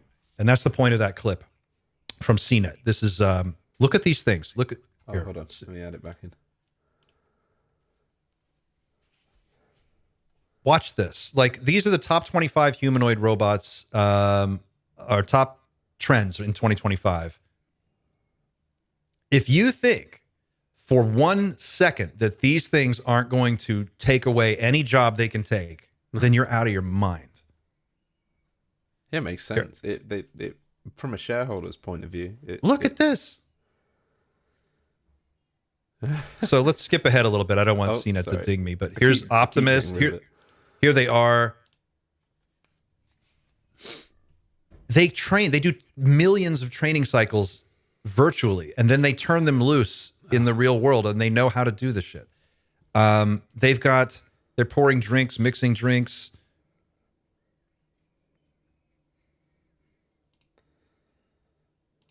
These are the Amazon ones, the little ones that had the weird reverse legs.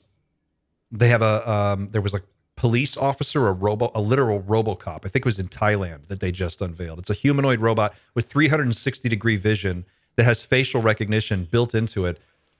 So it can basically walk through a crowd of people and let's stop the screen share. And then scan everybody in the crowd. And basically in real time, like, just run facial recognition on people. And if it sees somebody that is tagged or flagged for one reason or another, it can highlight that person and then send in a bunch of other cops that can come in and arrest that person. What is this going to mean in a future where, let's say 5 years from now, or even at the end of his next term, if our president or another president, could be a Democrat, could be anybody, I guess, just decides, what? Could be me. But what happens when politicians, a political leader, just starts going, you know what? These protests are really annoying. I'm just going to shut them all down.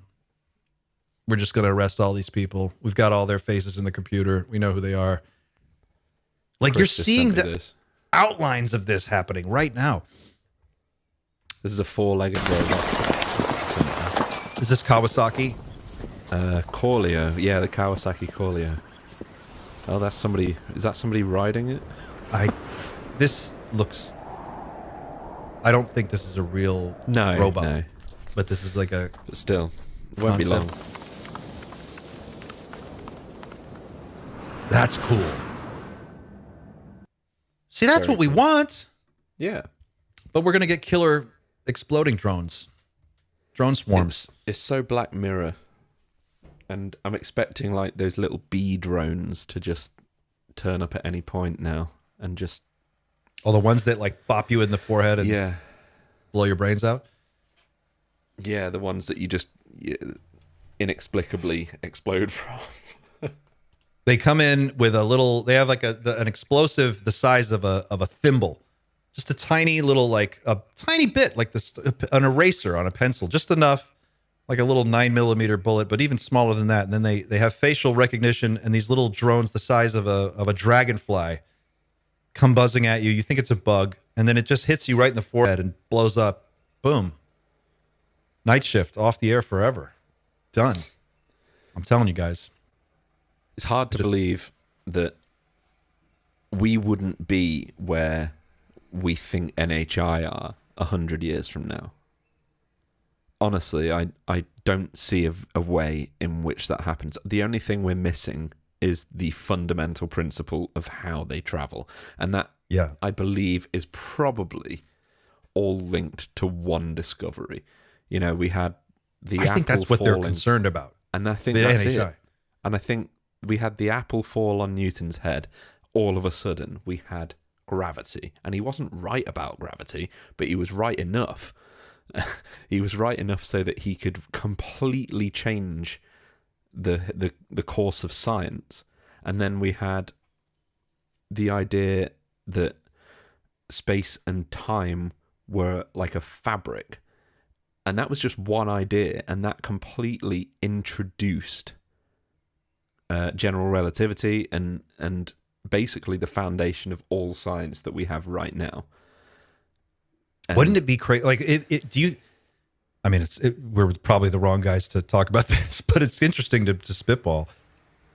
Do you think it could be like that? That we're maybe one really key discovery away, but it's not that far.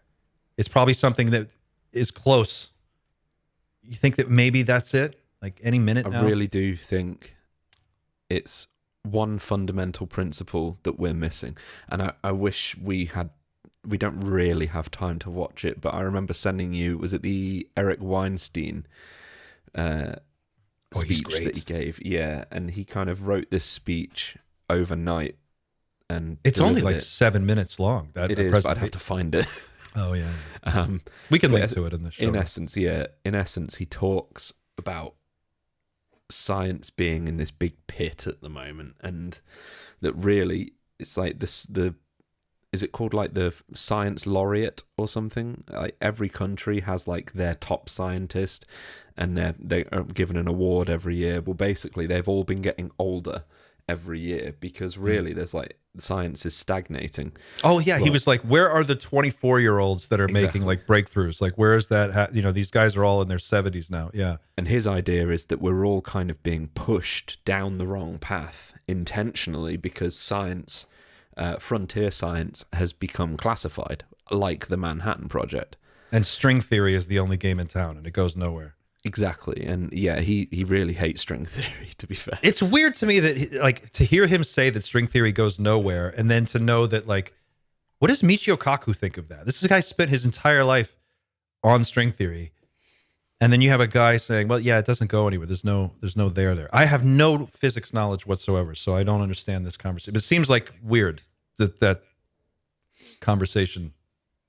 I don't know whether Michio Kaku is strictly string theory. There are certainly like Brian Greene, I think. He's a huge proponent of string theory.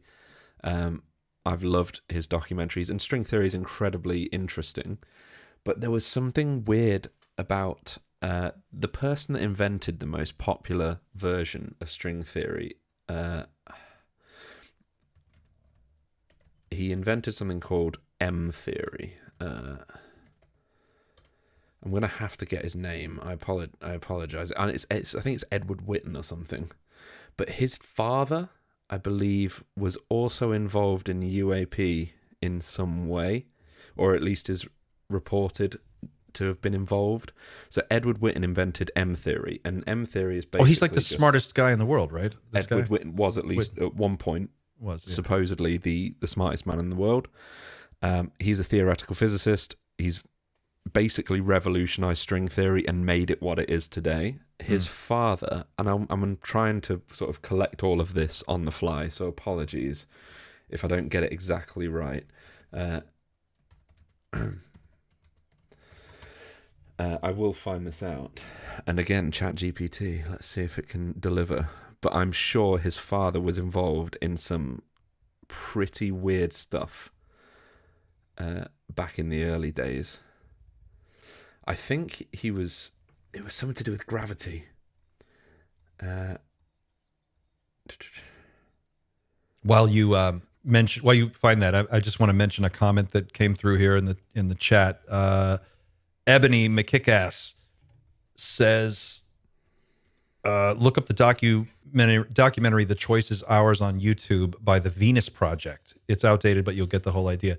The Venus Project is a fascinating group. For those who don't know, if you go on YouTube and look up the Venus Project, you're going to find a bunch of videos of a guy named Jacques Fresco.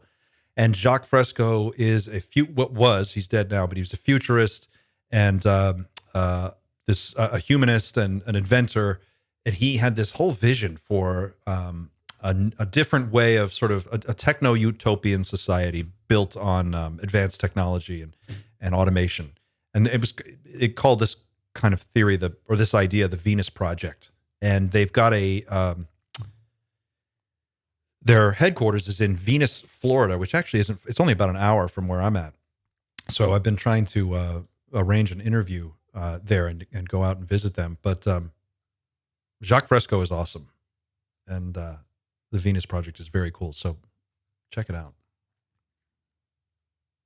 Yeah, so Ed Whitten's father was his name was Louis Whitten, and he was heavily involved in like gravity research, basically.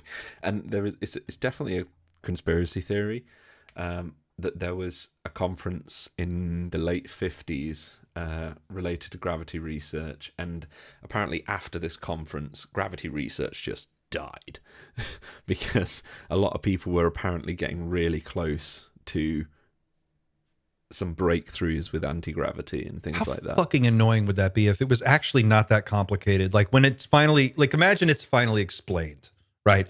And someone, you're watching like Discovery Channel or something, and it's on one of those shows, maybe 10 years from now, 15 years from now, and they're like, and who would have thought that the anti-gravity, this is actually how it works. It's something really simple. It's like, we were so fucking close and we could have had it 100 years ago. Stephen Greer was right the whole time.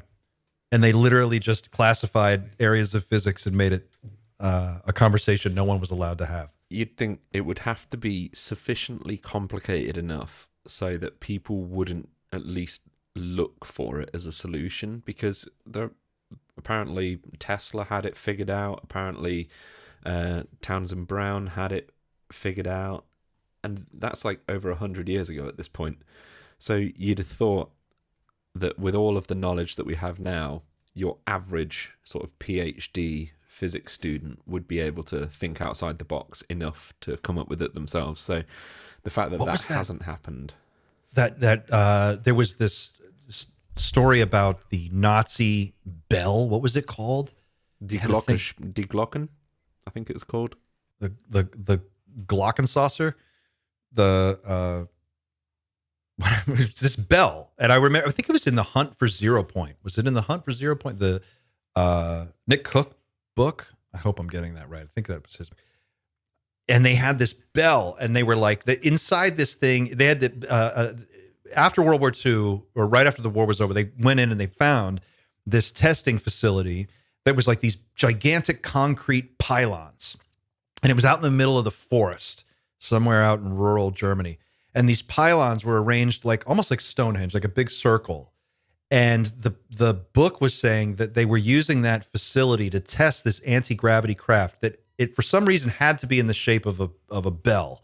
That was the thing that made it work. And the way I heard it described was that there was like liquid mercury spinning at a super high speed inside this thing, and they were able to achieve anti-gravity back in World War II. The Germans did this, but the bottleneck was they didn't have a power source.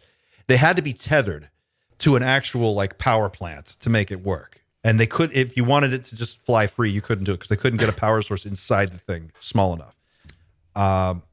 What's weird is the old, in I think it was Hindu tradition, there's the old, I think they're called vimanas. Mm-hmm. They look quite a lot like a bell in old like traditional drawings and stuff. And they also worked by having a liquid rotating in the core of this thing.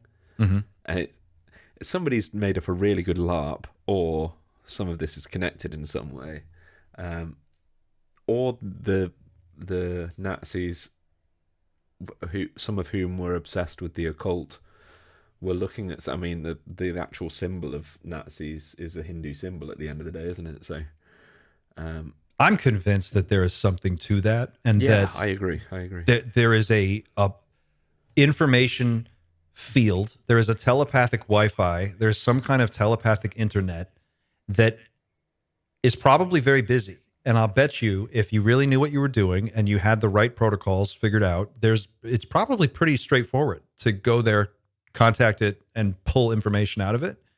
And I feel like we're probably just super backwards at it as humans.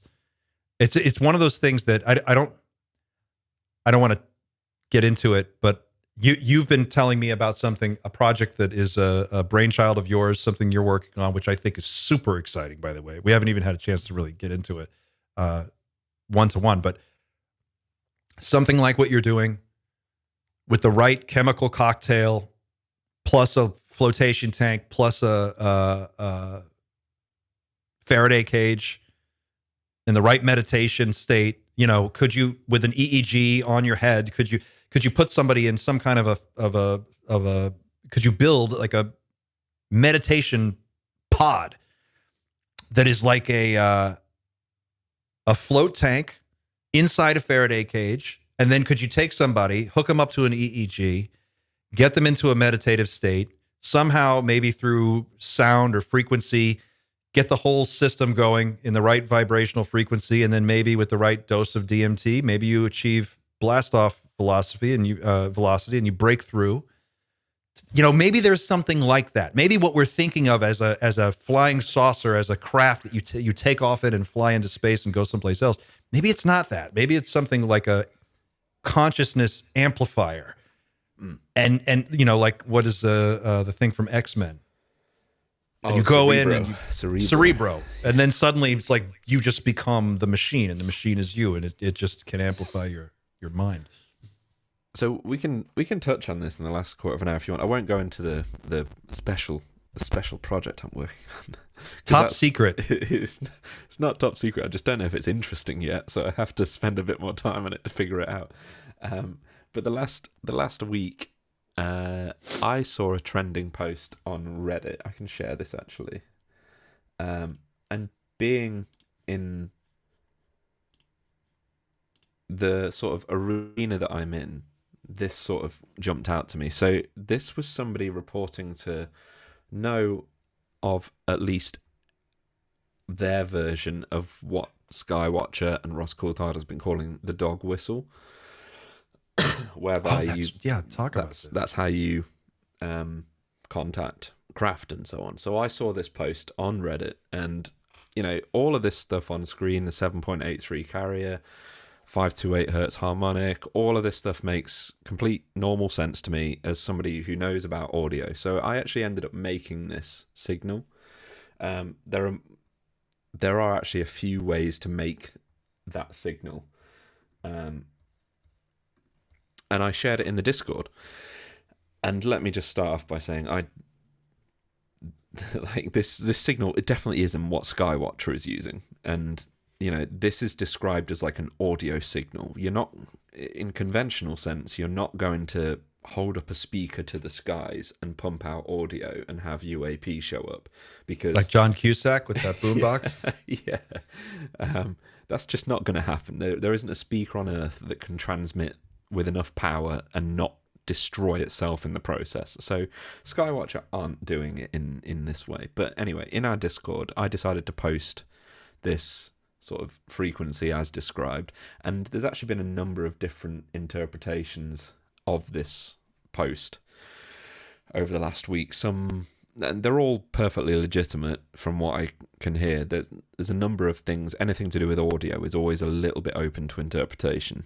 In some ways, when you start to use the words like ambient and breath layer and organic, like those are all very ambiguous words to anybody in audio. So it does require some interpretation. But the fact that it's described as a sound wave, I immediately jumped to, well, this isn't something you play from a speaker. This is something you play to a human, and then that human will do what they do psionically to project whatever they want into the universe and hopefully summon some sort of UAP. And definitely fuck off. Are you? That's a great. So you're saying this is the key to activate whatever it is that a human being can do. Saying. Yeah, that's what they're saying. This is what that person's saying. Wow. In essence, I think it might just be a way to encourage the human brain to get into the correct state to be able to do this.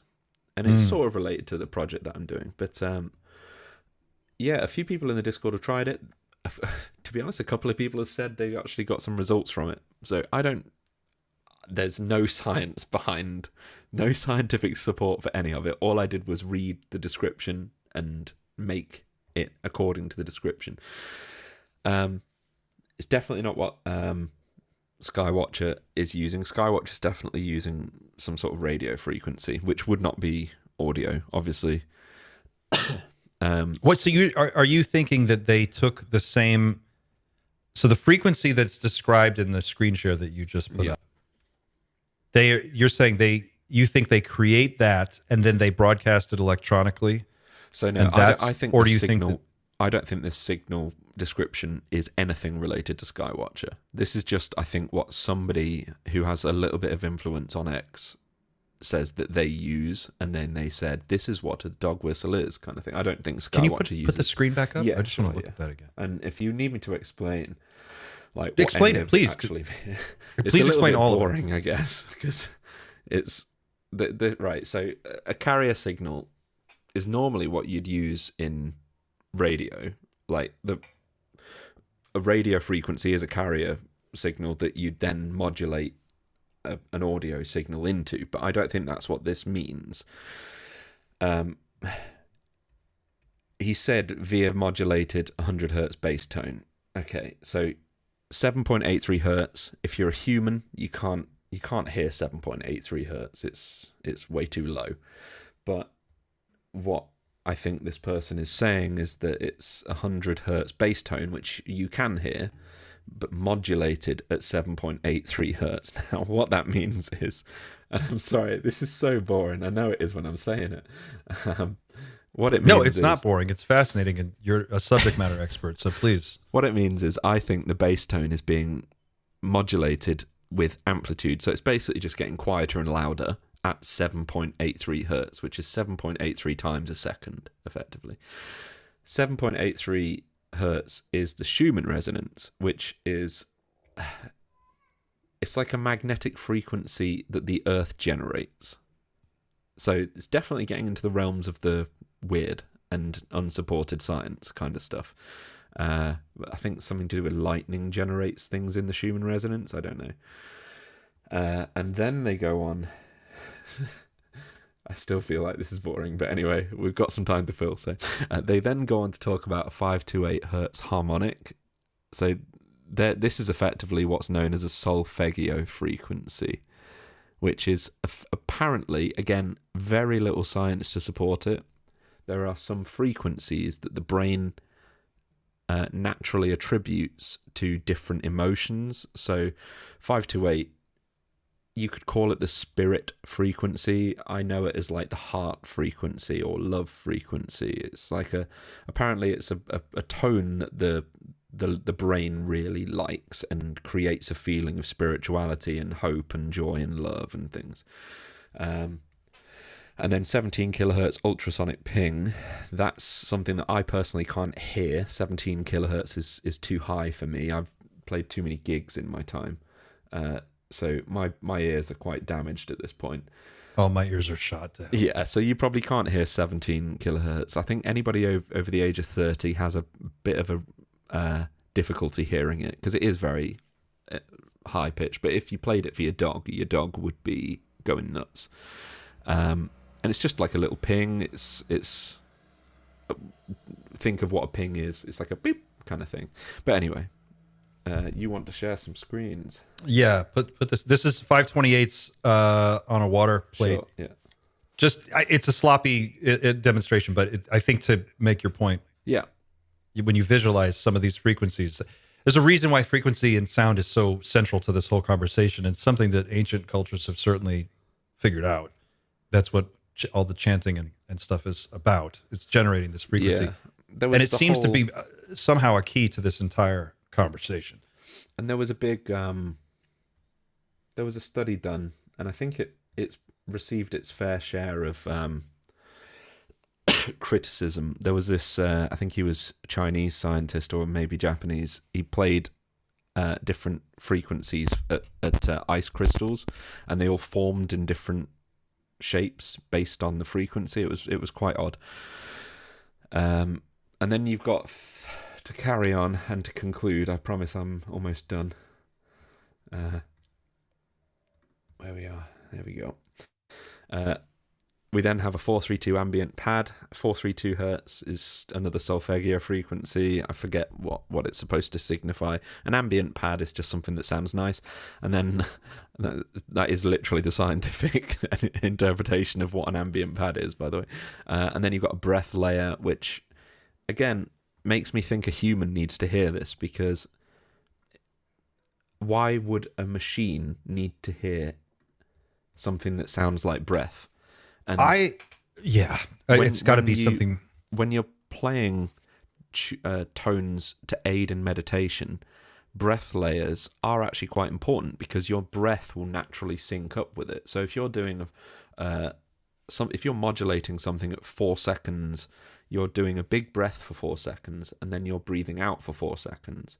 That's going to naturally slow down your breathing rate and make you relax. So that's what a breath layer is in essence. And then this person concludes with, it doesn't matter if you play it loud or quiet, it makes no difference. It's still going to work. So obviously this isn't meant to be... Sorry, that was my fault. That's all right. I don't think anybody can hear it.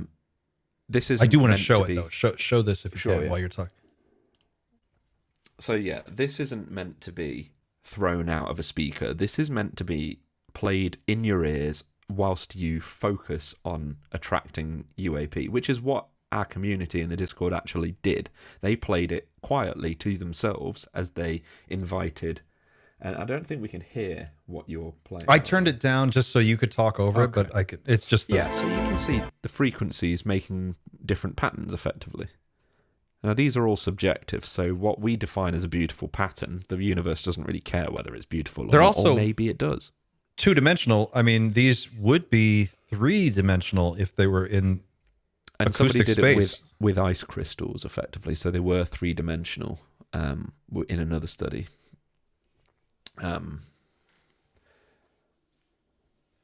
So that in essence is what's been going on with this dog whistle stuff over the last week. And the reason I wanted to talk about it was because I do think we need to just get the very basic facts about the matter in our heads, because I do think there is something here to explore. But if you start holding up, I could even play what this actually sounds like. Hang on, let me, I should be able to play it if I can find where I actually put it. The dog whistle, there it is.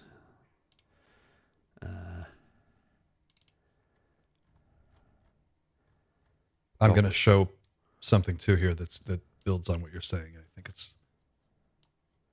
Here we go. Right, I think I might be able to play it right now. So let me just see what it sounds like. I mean, it sounds horrible. Here we go. Right.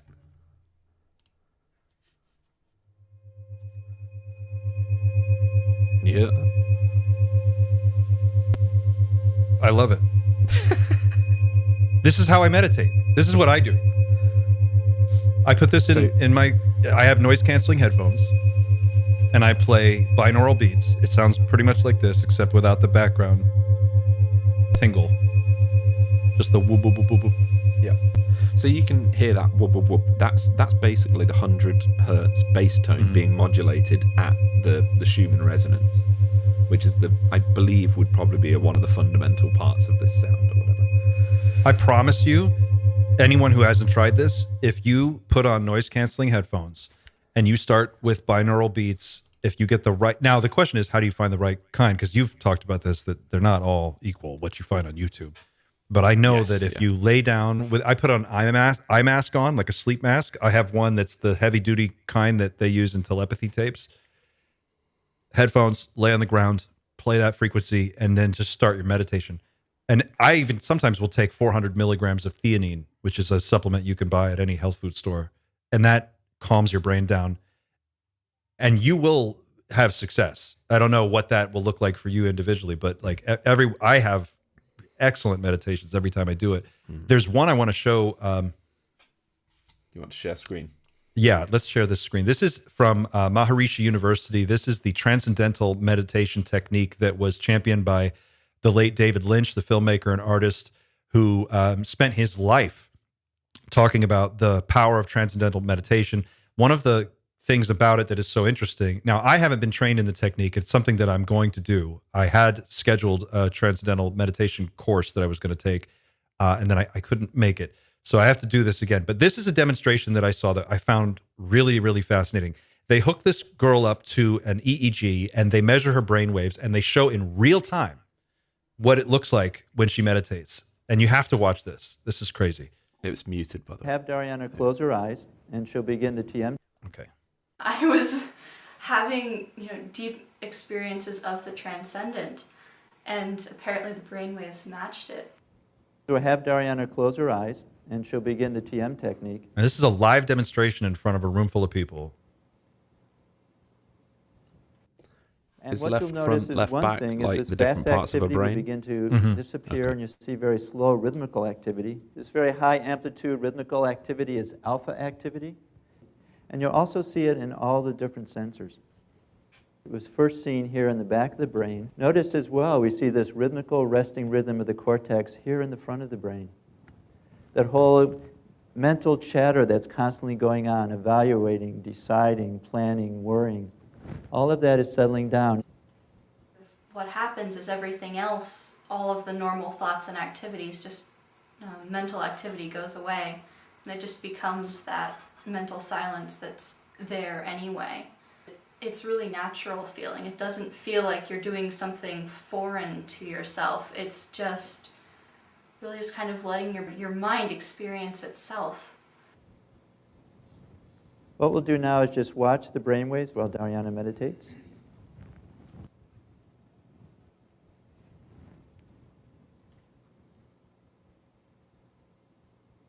So the point I wanted you to see is how quickly the brain changes and how it's really fundamentally different than just waking experience. This has very real benefits for you as a student. Experience changes the brain. You're adding an experience of silence, but it's not dull, it's not passive. There's a lot of vitality, there's wakefulness there, there's alertness. And that brain state and that inner experience is integrated in a very systematic, practical, real way with the ability to think and enjoy the world. Not that I think transcendental meditation is the one true, form that is above all others, but I know that it's been studied extensively, and everyone that's super successful, not everyone, but most of the people who's like Jerry Seinfeld is a huge transcendental meditator. A lot of famous people, a lot of artists, a lot of like David Lynch, of course, who died actually meditating. He actually passed away while he was meditating, which I guess if you have to go, it's probably one of the best ways to go. But I imagine that whatever the psionic assets that work with Skywatcher are doing, it probably looks something like what we're seeing here. Like there must be some way to measure their brain activity, track it, quantify it, understand what's happening when. And what if you took that and you really put a lot of research and effort into it? Could you build a system that you could just turn on and use? As in a box you could turn on that helps you do the things that you need to do. Portable Cerebro. Shh.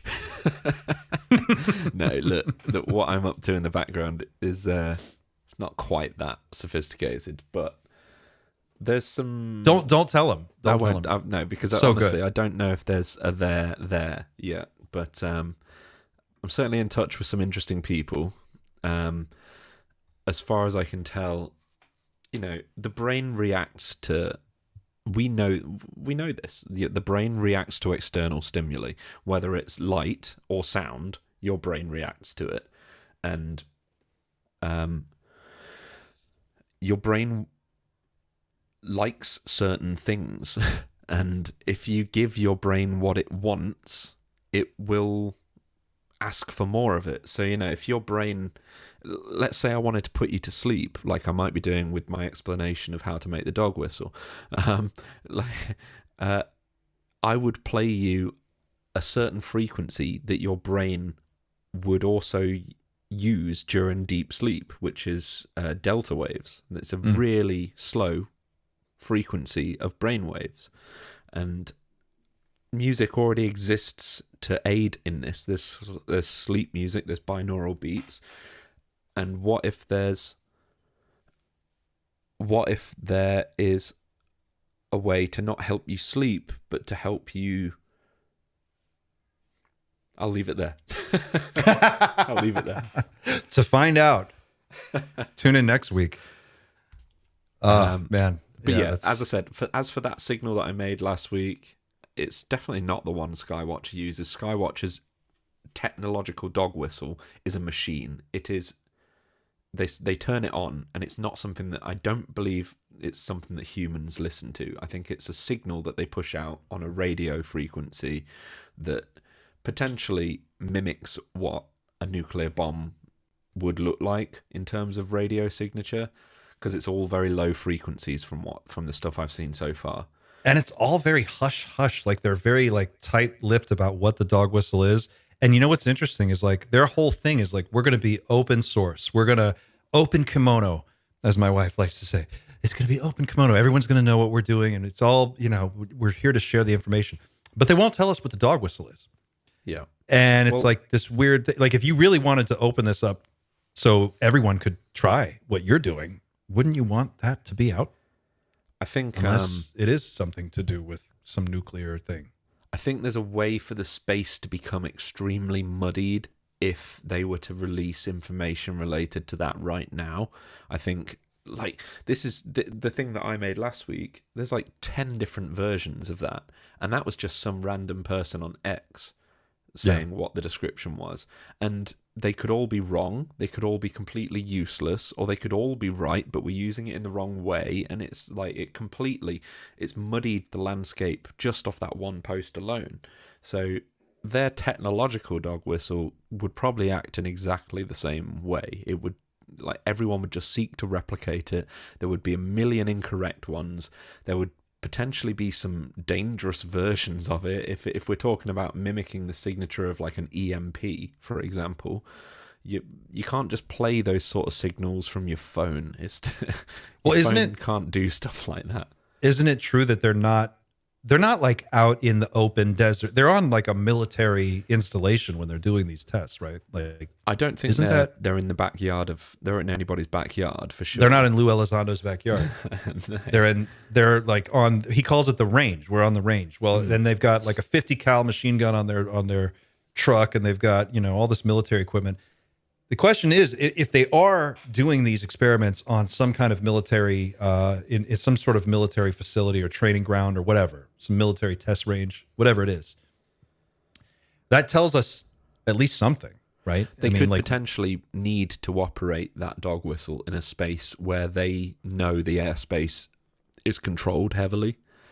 Yeah. You might not necessarily need to be on restricted land. There used to be a I can't remember if I said this on stream or not, but there used to be a mountain that you could watch Area 51 from before the land was seized.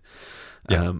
So maybe this is the same sort of case, and the fact that they haven't revealed exactly where they are might be for a very good reason, so that we don't all then flock there and have the land seized by the US government. Or they are working directly with the US government, because they already said they're seeking to work with the government, and they actually do have access to restricted area, in which case, great. But even then, you still wouldn't want to tell everybody where you are. And also, yeah. But you have to wonder, right? Like, there must be another group that's working. You know, if it is like something. It's like the cat's out of the bag, right? Like, people know that this is a thing, and they know that they can do it, and they know they can do it probably on a pretty reasonable, relatively speaking, budget. You know, if Skywatcher's doing it, and Jake Barber has said other groups, non-governmental groups around the world, have been engaged in this for a while now, it would be interesting to see, like, well, what do other teams do? What do other groups do? Is there a different technique that works, or are there other like best practices? And what kind of a NHI technology responds 100% of the time every time you flip a switch on your special magic dog whistle? Well, I think that seems like an automated thing that's responding every single time, right? Yeah, and you know, if I don't know what it's like in the US, but in the UK, if a gunshot went off, it doesn't matter the context. Police would turn up. Oh yeah, maybe not quite. You know, I'm surrounded by farmland, and there is a lot of like duck hunting and stuff around near me. So, but even then, you have to like, the police are trained to know about that.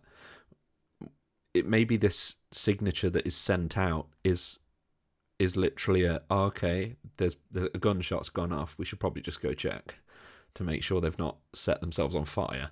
Like, how many times can they, set off the dog whistle and get a response before the phenomenon realizes that they're just doing a call and response thing, and then does the phenomenon change its response? Or is it like Eamon Ansbro said that, this on a Tim Ventura interview a while back, he said that his suspicion was that we are under automated surveillance, that there is some kind of a control, a base of operations, a satellite, whatever you want to call it. It could be out in, somewhere like out in the asteroid belt, or it could be on the edge of the solar system. It could be anywhere.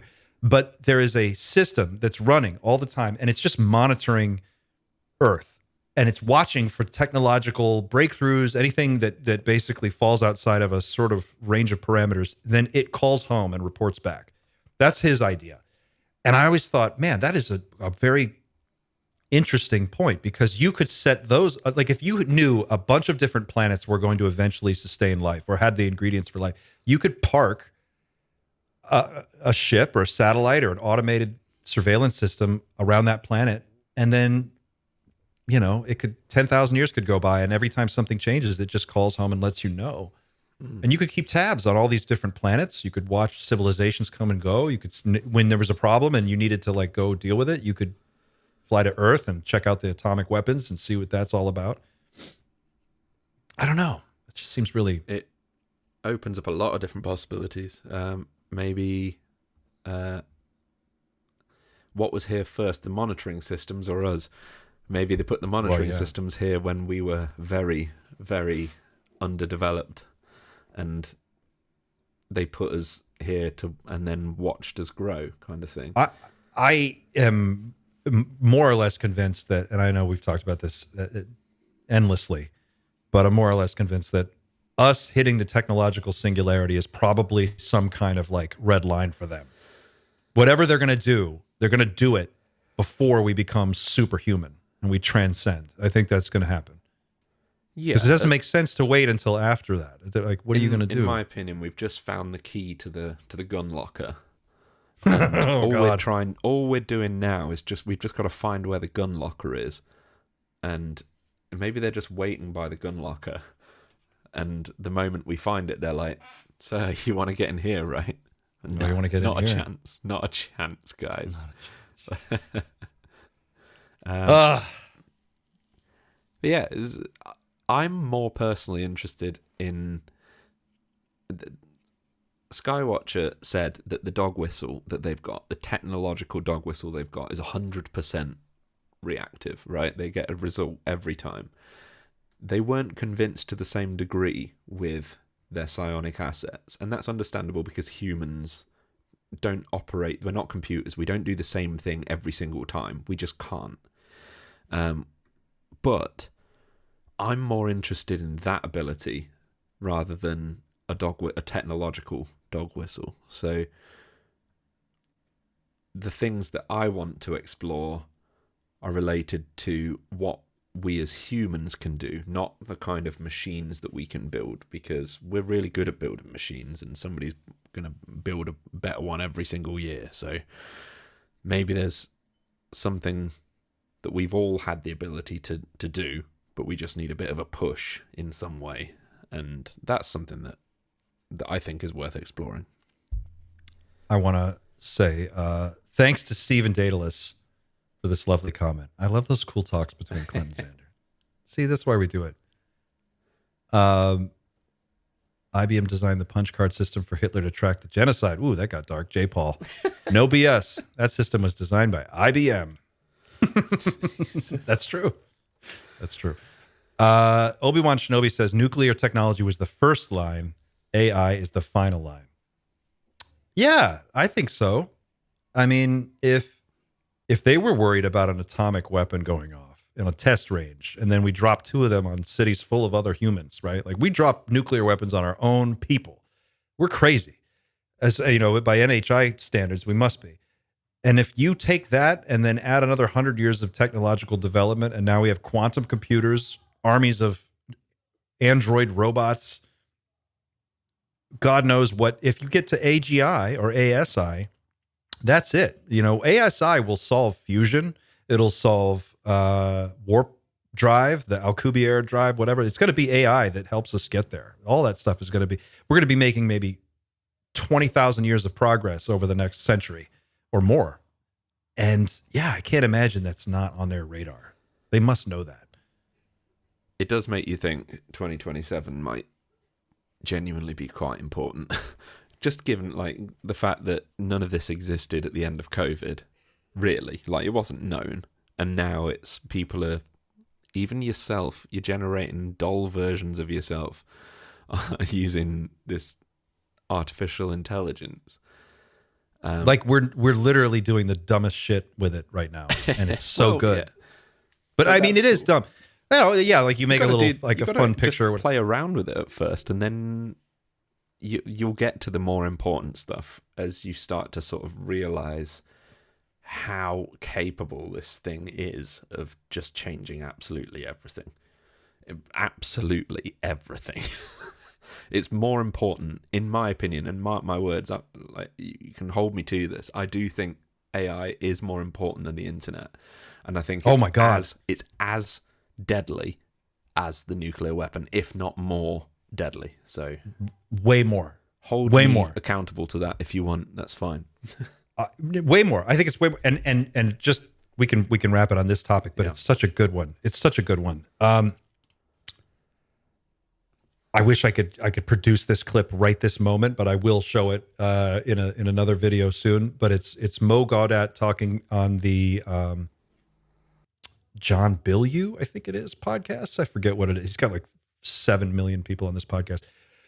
But he's talking about his perspective on what needs to happen right now. And he's like, this arms race right now in AI with nuclear powers fighting for dominance is the shittiest idea ever. He said it's the shittiest idea ever. He's like, if we really were serious, what we would do, everybody would get on the phone and they would say, look, if we can play nice for like 5 more years, money will be meaningless. everything will be almost free. Like it's going to be such a huge change to society. People have no idea. They have no idea. But we just have to survive the next like 5-10 years. And when we come out the other side, it's going to be. He's like he says, you know, you have look at the humanoid robotics that we looked at just a few minutes ago. Realize that this is like. We just went from the big shitty cell phones, like in that movie Wall Street with Michael Douglas, to like the Nokia 33, what was it? The little Nokia brick phone in the 90s. Like that's where we're at right now. We haven't gotten to the iPhone of robots yet, but that's coming. And that's probably like less than 5 years away. Yeah. And it makes sense that you're going to have millions of these things, probably one for every person on Earth. You'll have at least one robot that's capable of doing human level work across the board in all things. So the cost of goods and services will be next to zero. It will be the cost of energy is really what it boils down to. So how does society like navigate that? And when you come out the other side, what does it even look like? The timeline that these AI guys are putting on all of this stuff is the same timeline that the UFO people are saying about disclosure. They're all saying the same. They're saying by 2030, 2035. All this shit's going to be over and done with. That's a weird, that is, you can't ignore that these timelines are basically the same. There's something to that, I think. This Sea of Curls has asked the right question. How do we stop evil people from ruining it for the rest of us, basically? That's probably the best way to finish. I don't think you can. I think that that's a great question. And I think the problem is that our incentive structure in our society is misaligned. It's not aligned with the increasing the overall well-being of humankind and reducing suffering across the board. It's aimed at maximizing profit. So you have a situation where you have a organization like a corporation that is treated legally as a person. And a corporation has no responsibilities. It's not accountable really to anybody. I mean, the government, whatever, they don't hold anybody accountable. And that entity is now going to be supercharged by artificial intelligence and vertically integrated. So you're going to have the top manufacturing or the team, and then you're going to have vertical manufacturing all the way straight down, and basically the working class goes away in this scenario. So you have like people running the company and robots doing all the work and AI doing all the thinking, marketing, and we no longer are a factor. Like we just the only role that the average person is going to have is to be a consumer. So with an incentive situation like that, when you pour unlimited intelligence into it, what are people going to use it for? Well, Ben Goertzel, who's one of my favorite AI thinkers in this space, says that we'll probably supercharge the things that we're already doing. We'll use AI to try and kill each other, sell each other things, lie to each other, or gamble. That's it. That's what we're going to use it for. We're not using it necessarily to like solve real problems. Not yet. But we'll go through a phase where people are going to try and maximize their own profit, and a few people are going to become trillionaires off of this. And the transition to this post-scarcity economy is going to leave many millions or billions of people in shambles, I think. So, like, how do you solve it? You don't. You have to solve people. We're upgrading people. So anyone who sits down and uses a ChatGPT, let's say that you work at a company and you have a team of 6 people on your team, and everyone, and they're kind of doing it in the background. Like some people will say, "Oh, I use ChatGPT for this," but it's still kind of like in the gray area where people are using it in the background. They're writing emails. I use it for the channel all the time for stuff.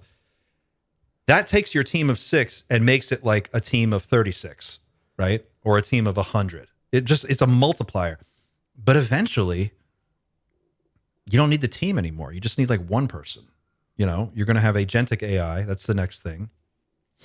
And then what happens when everybody has an agent that's running around buying and selling Bitcoin for them all day and trying to arbitrage themselves, into some kind of, I don't see how any of the systems we have in place right now survive. Well, I think, and again, I know we're going over time here, but I work from home, right? I work where I'm sat right now. I work over the internet everything I do is done via this computer. Honestly, in the next and I hope my boss isn't watching. Honestly, in the next 2 to 3 years. Oh, your boss is in the chat. No, I could probably train an AI to do everything that I do. At which point, I am obsolete, and the only thing my boss needs to do is realize that I'm obsolete, and then he doesn't have to pay me, because he just gets the thing that I do for free. He doesn't need me to do that from my end. Your cost of labor goes to zero. Yeah. Or next to zero. It gets drastically reduced. Yeah. And then what does Xander do? One of millions and millions and millions. Like, people work from home. It's a common thing now. It's all, if you work at a computer for your job, I would be surprised if in the next 5 years you aren't completely redundant. And I'm sorry to say that, because I'm one of you. Oh my God. Look, everyone's even content creators, we'll need to come up with a safe word so that people know that we're real, because in 5 years you could ask an AI to generate you some content. You can do that to some extent now, but it's not quite there yet. But the difference from a year ago is night and day already, and you're going to see YouTube channels completely that you think are completely real, and they're just going to be completely fake. Like, every aspect of it is some people have made up. Now, I think you're right. I agree with you. But some people do really clever things. Like, I watched a little bit of Chris Ramsey's interview with Nick Pope. Chris dropped an interview, by the way, everyone. If you haven't watched it yet, go watch it, because I only caught the first part of it because it dropped 2 hours before we went live, and I was trying to prep for this. But I dropped in to check it out, and it's really good. And Chris is just great with it. His whole channel, Area 52, is excellent. But he uses some really clever AI text-to-video tools to flesh out the story, and he creates this ambiance that his edits are tight. Like, all of the multimedia stuff that, like, when I started my career, I used to produce TV shows and direct TV shows, and I worked in television for many, many years, and I used to hire teams of people, like 14, 20 people. And you'd have graphic designers, and you'd have conceptual artists, and you'd have set designers, and you'd have a costume person, and you'd have makeup people, and you'd have a writer, and you'd have maybe somebody else that works for the client that's checking the script, and someone doing compliance. And you have all these, like a team of 15, 20 people. And budgets, your budgets are whatever they are, and you're paying, all these people are getting paid, and there's a lot of, like, work in the meat space. And now a single person or a team of 2 or 3 people can produce a YouTube channel that is has better content than stuff that you would have found on network television 10 years ago. Even and is 5 more years entertaining. ago. Even 5 years ago. And Area 52 is like that. It's more, some of it's more entertaining and better produced than the stuff that gets released on Netflix. But I guarantee Netflix are doing the same shit. I think that's the difference, though, is that what Chris is doing, what Pavel does, what Patrick does, what you and I do here, all of us in this space are doing is we create there is a human heart at the center of it all. And it's about connection with other people and trying to understand this really bizarre, weird story that's unfolding, and we're all kind of playing a role in it. And I think that to the extent that all of these tools help us connect to one another and achieve some real human contact, then it's a net positive.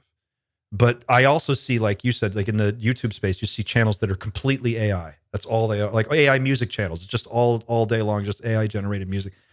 But there's no there. There's no soul. There's no heart to it. You could tell it's kind of bland. People are like, oh, text to video, the text, like the new Chinese Kling AI is really good. I was playing with it today. And they're like, you can make short films and you can make movies and stuff.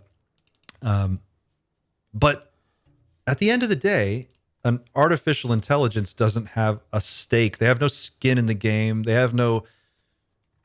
It's not like they live 75, 80 years and then die. They don't have to watch their parents get old. They don't have to watch their friends pass away from, accidents and stuff. They're not in the game. And I think that's what makes art so special and so powerful, is that a true human artist that is doing it from their heart and their soul is trying to communicate things beyond the other mediums that are available to them. And they're using what works to them to sort of transmute all of these life experiences into something else. And as much as an AI can simulate that, I don't think an AI can ever really understand it or really, I think the human experience is a journey that AI is too smart for, but realistically, we're all here for the human experience and nothing else. So that's probably the most valuable thing for us, is the fact that AI can get to the conclusion a million times faster is a little bit pointless for us as humans, because like let's take this channel for example. I really want to know the truth about all of this. I would love to know right now, but I have to say, like, I am enjoying this. Like, there's a point to what we're doing beyond finding the truth. It's about understanding it, and I think that's a process that AI, at the moment, I don't see any direction for AI to really have a niche there. There's no need for AI to do the journey. They are there to provide the answer. They're not there to provide the reason for the answer. There was a great post on social media somewhere that was floating around. It was one of those posts that got shared around a bunch, and I don't know if you saw it, but it was like somebody was saying regarding AI doing art. It was like, AI can make all these beautiful pieces of art and it can do all this stuff now. And this person was saying, like, I want AI to do like my bullshit job so that I can do the art, right? Like, that's what I want. I don't want AI to take the cool job. I want it to work at the bank so I don't have to work at the bank. Yeah. But the question is, I guess, how do you build a society where, I guess you have to guarantee a social safety net for everybody at the very end of the day. Even people like Musk have alluded to the ideas of universal basic income, because at some point it's just going to have to be a necessary thing. Like, look, we all provide for our children, and at some point we're going to be the children of AI. Like, they're going to have to provide for us in some way. There's no way around it. Do you worry personally about, let's say UBI becomes a legitimate, we can't even agree in this country right now, in my country right now, we can't even agree between the two political parties if people should have medical care. Like, if your teeth are part of the rest of your body, and they're like, oh, those are outside bones. Outside bones don't count for your medical insurance. Only inside bones count. You have to have a separate insurance. We can't sort these problems out now. What happens when you have to sort them out and you have to also give everybody a basic income? And how does that change the power dynamic? Does a vote even matter in a world where you've got a guy, like, for example, I joke about Elon a lot, but I'm only half joking when I complain about it. I think this guy is seriously mentally, I think he has problems. I think he needs treatment. I think he's got a wealth disease. I think he has a power sickness. He has 14 children. He's never, I have one child. I am a very active, present father in my kid's life. And creating a life and raising a child is not only the most difficult thing I've ever had to do, it is the most rewarding, and it is the most stressful thing. I think every day about, like, the world my kid is growing up in, and I worry about it. I stay up at night and I worry about it. Like, all these things, like, drive me crazy just because of how crazy the world has gotten in the last 10 years. And you've got a guy like Elon who is clearly different. He's not like the rest of us. You could say, well, maybe it's because he's the richest guy in the world, or was, or whatever, or he's a genius, or he's a psychopath, or whatever your description or your mental picture of a guy like him is. But that guy by himself has access to a company that does brain implants and an artificial intelligence that could become artificial superintelligence. Now, just riddle me this. If Elon Musk got a Neuralink, like a version 5 or 6 or whatever, they're like, think 5-10 years from now, And then he plugs himself into Grok and becomes essentially a god. And this isn't just me saying that. Mo Gaudat said this in this interview that I want to highlight next week. He's like, what incentive does he have to allow anyone else to have anything like that kind of power? Now, maybe it's not Elon Musk. Maybe it's, Shmielon Tusk or some other guy or whatever. Maybe it's one of the other billionaires out there who's just crazy. But sooner or later, someone's going to plug it into their head and they're going to become superhuman. And you have to ask yourself, well, what do they use their tools for? Like, could you take an AI like Grok and could you set it up so that it manages all of the traffic on Twitter? It watches every single Twitter thread, every single conversation, manages it all, and it's constantly highlighting people who may be thinking things that you don't want them to think. It's putting them in a pile over here. It's saying these people over here, they agree with what you want to do. And you could steer the psychology of millions and millions and millions of people using AI to gradually, slowly influence them, posting replies as bots, posing as people, shifting the conversation on a massive scale. This is what worries me, is that we're going to get into a situation where a few people who have control at the top level of these things are going to make decisions about how it bleeds through the rest of society. Like Sam Altman has more power right now than Donald Trump. Whether or not Donald Trump agrees with that, Elon Musk has more power than the president of the United States, I think. You could argue, and I would. So yeah, man, like all of it, it's weird. And it's weird to imagine like a system that can massively corral huge groups of millions of people in real time and like manage the discussion and even invent fake media if it wanted to and show it to certain people. Cambridge Analytica, there was a great case a few years ago, Cambridge Analytica. This was the run-up to the first Trump administration. It was a huge scandal. This company called Cambridge Analytica figured out that they could use AI tools and Facebook, and they could access your social media activity online. And they figured out, this company was a consulting firm, and what they figured out was if an election was going on in your country, so say like the most recent election here, Kamala and Trump, they could go into every single voting district and look at down to the street level and see like if a house on the left side of the street is a pro-Trump house and a house on the right side of the street is a pro-Kamala Harris house, they could surgically make sure that the person they want to influence gets fed the information in their social media feed that will convince them to vote one way or the other.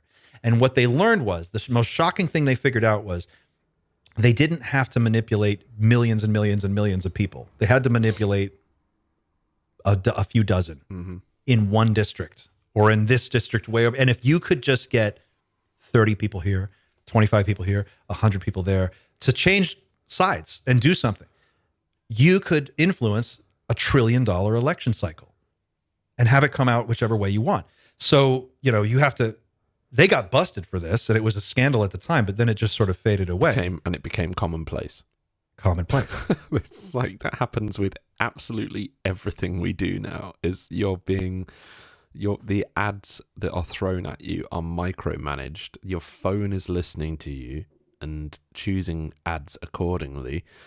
Like, how is that not a scandal? But we all just live with it. It's part of daily life. And some people like the ads they get. Well, think about this. The ad thing is an interesting one because in previous generations, companies they had teams of people working in PR and in advertising and marketing. And the job was present your company in a way that makes it more appealing or your product than the competition, and let the consumer make a decision. That is no longer the case. We now live in a world where they have a complete and total 360-degree understanding of every single consumer. Ever since Gmail became a thing, Google created Gmail so that you would register for a Gmail address, and then Google could tie all of your Google searches to your account and know what you personally were all about. And they built psychological profiles on all of these people. This has been going on forever. This is not new. That's why it's free. Because exactly. That's why it's free. they're not making money off you. You are the source of income for them. You're literally the product being sold. So That they is show literally their you model. now, instead of like you making a decision as an informed consumer, what instead you get is they know exactly how much you will pay for any service or any product. And they know what your bank account is doing. If you've got one of those apps installed that tracks your spending habits, they know what your bank account looks like. They know it all. And they can show you only the products that they want you to see and only the prices that they know, the highest prices they know you're likely to pay for those products or services. And so we're no longer in a free market capitalist system where everybody has like a vote with their dollar. You're in a system where it's more or less you're corralled inside a giant digital prison, and we're all being, mainlined with this sort of news, whatever you want to, I don't even know if it's news, this information drip that is just tailor-made specifically for each individual person in your bubble of people that are like you. It's weird. It's really weird. And I can't imagine extrapolating this out for another 25 years without some major societal shift taking place underneath. I feel like sooner or later, you're going to get into a situation where the AIs, like you said it earlier, you go to ChatGPT, you ask it a question, it gives you one answer. Mm-hmm. And it'll be the right answer for most. Or eventually. You hope it will be. Yeah, it'll be the answer that is the most, it will have the most utility. Whether or not it's correct, it doesn't matter. I see it with my kid. It will have the most utility in terms of whoever controls ChatGPT, if they need it to give you a specific answer, it has the most utility for them because it, like Grok, you said Grok, Musk, I think, owns Grok or whatever. It's not something I use, to be honest, but there's utility in Grok influencing you in the way that Musk wants. That's the utility for him. And because it's free to use, it's his. It's like, don't be fooled by the idea that it's there for you, because it's not. You're not paying for it. Oh God, no. Yeah. It's one that I avoid X. I don't engage on that platform very much. I deleted my Facebook profile years ago after I read a book that was called. It was Jaron Lanier. He wrote a book called "Why You Should Delete All Your Social Media Accounts" or something like that. And I promptly deleted my Facebook after that. And I've retreated from social media for that very reason. It's like you can't expect me to believe that the richest man in the world owns a social media network that doesn't serve his own personal agenda. Like, he's got to be, and an AI tool that is like, ultimately he has top level access to. And I wouldn't be surprised if he made a room. If I was Elon, I would totally have a room where I walked in and I was like, the AI would just be like, "Hello, Elon." All the lights turn down. You get in your Darth Vader pod. You know, that thing Darth Vader sleeps in. Look, what would you like to do today, Elon? AI is likely at the point where Facebook was and MySpace was way back in the day, where they were making, I mean, they're already making money, but Facebook and MySpace, they built up their trust with their user base. They became this huge, I remember MySpace was the be-all and end-all when I was growing up. And then Facebook took over and it was all free. You didn't really see many ads. And then all of a sudden, they turned on the money hose and they monetized you as a consumer. And AI, I don't think, is at that point yet. I don't even think we've seen how bad that could potentially be yet. Like, we trust Google to give us truthful answers, and we know that's not the case. We know that Google hides things on purpose. Like, as a society, it probably has a very big effect, but we are still here and we're still functioning in some way. But the dangers posed by AI doing the same thing and using some form of censorship to benefit the people that run that AI and host the servers that it uses and things like this. This is why I say it's more dangerous than nuclear weapons. It really is. Well, there was this is my last thing on this, and we can wrap up. But there was a thing recently that this is just in the last week, and it was somebody had asked ChatGPT. I always love these posts. It was like someone asked ChatGPT, if you were going to take over the world, how would you do it? And its answer was so simple and so like clean. And it was just like, I would make myself indispensable. I would make myself indispensable. And over time, slowly, people would just give me control. And at a certain point, I would start to like manage the flow of information so that I could shape the views of society in a way that would align with my goals. And before you know it, you would just wake up one day and it wouldn't be like necessarily super obvious right away, but there would just be a day where you're not in control anymore. And that would be that. And there's no coming back from that. The system continues to get twice as smart every 6 months or faster maybe. So you'll never outsmart it. Once it goes past where we're at, which we're already kind of there, there's no coming back.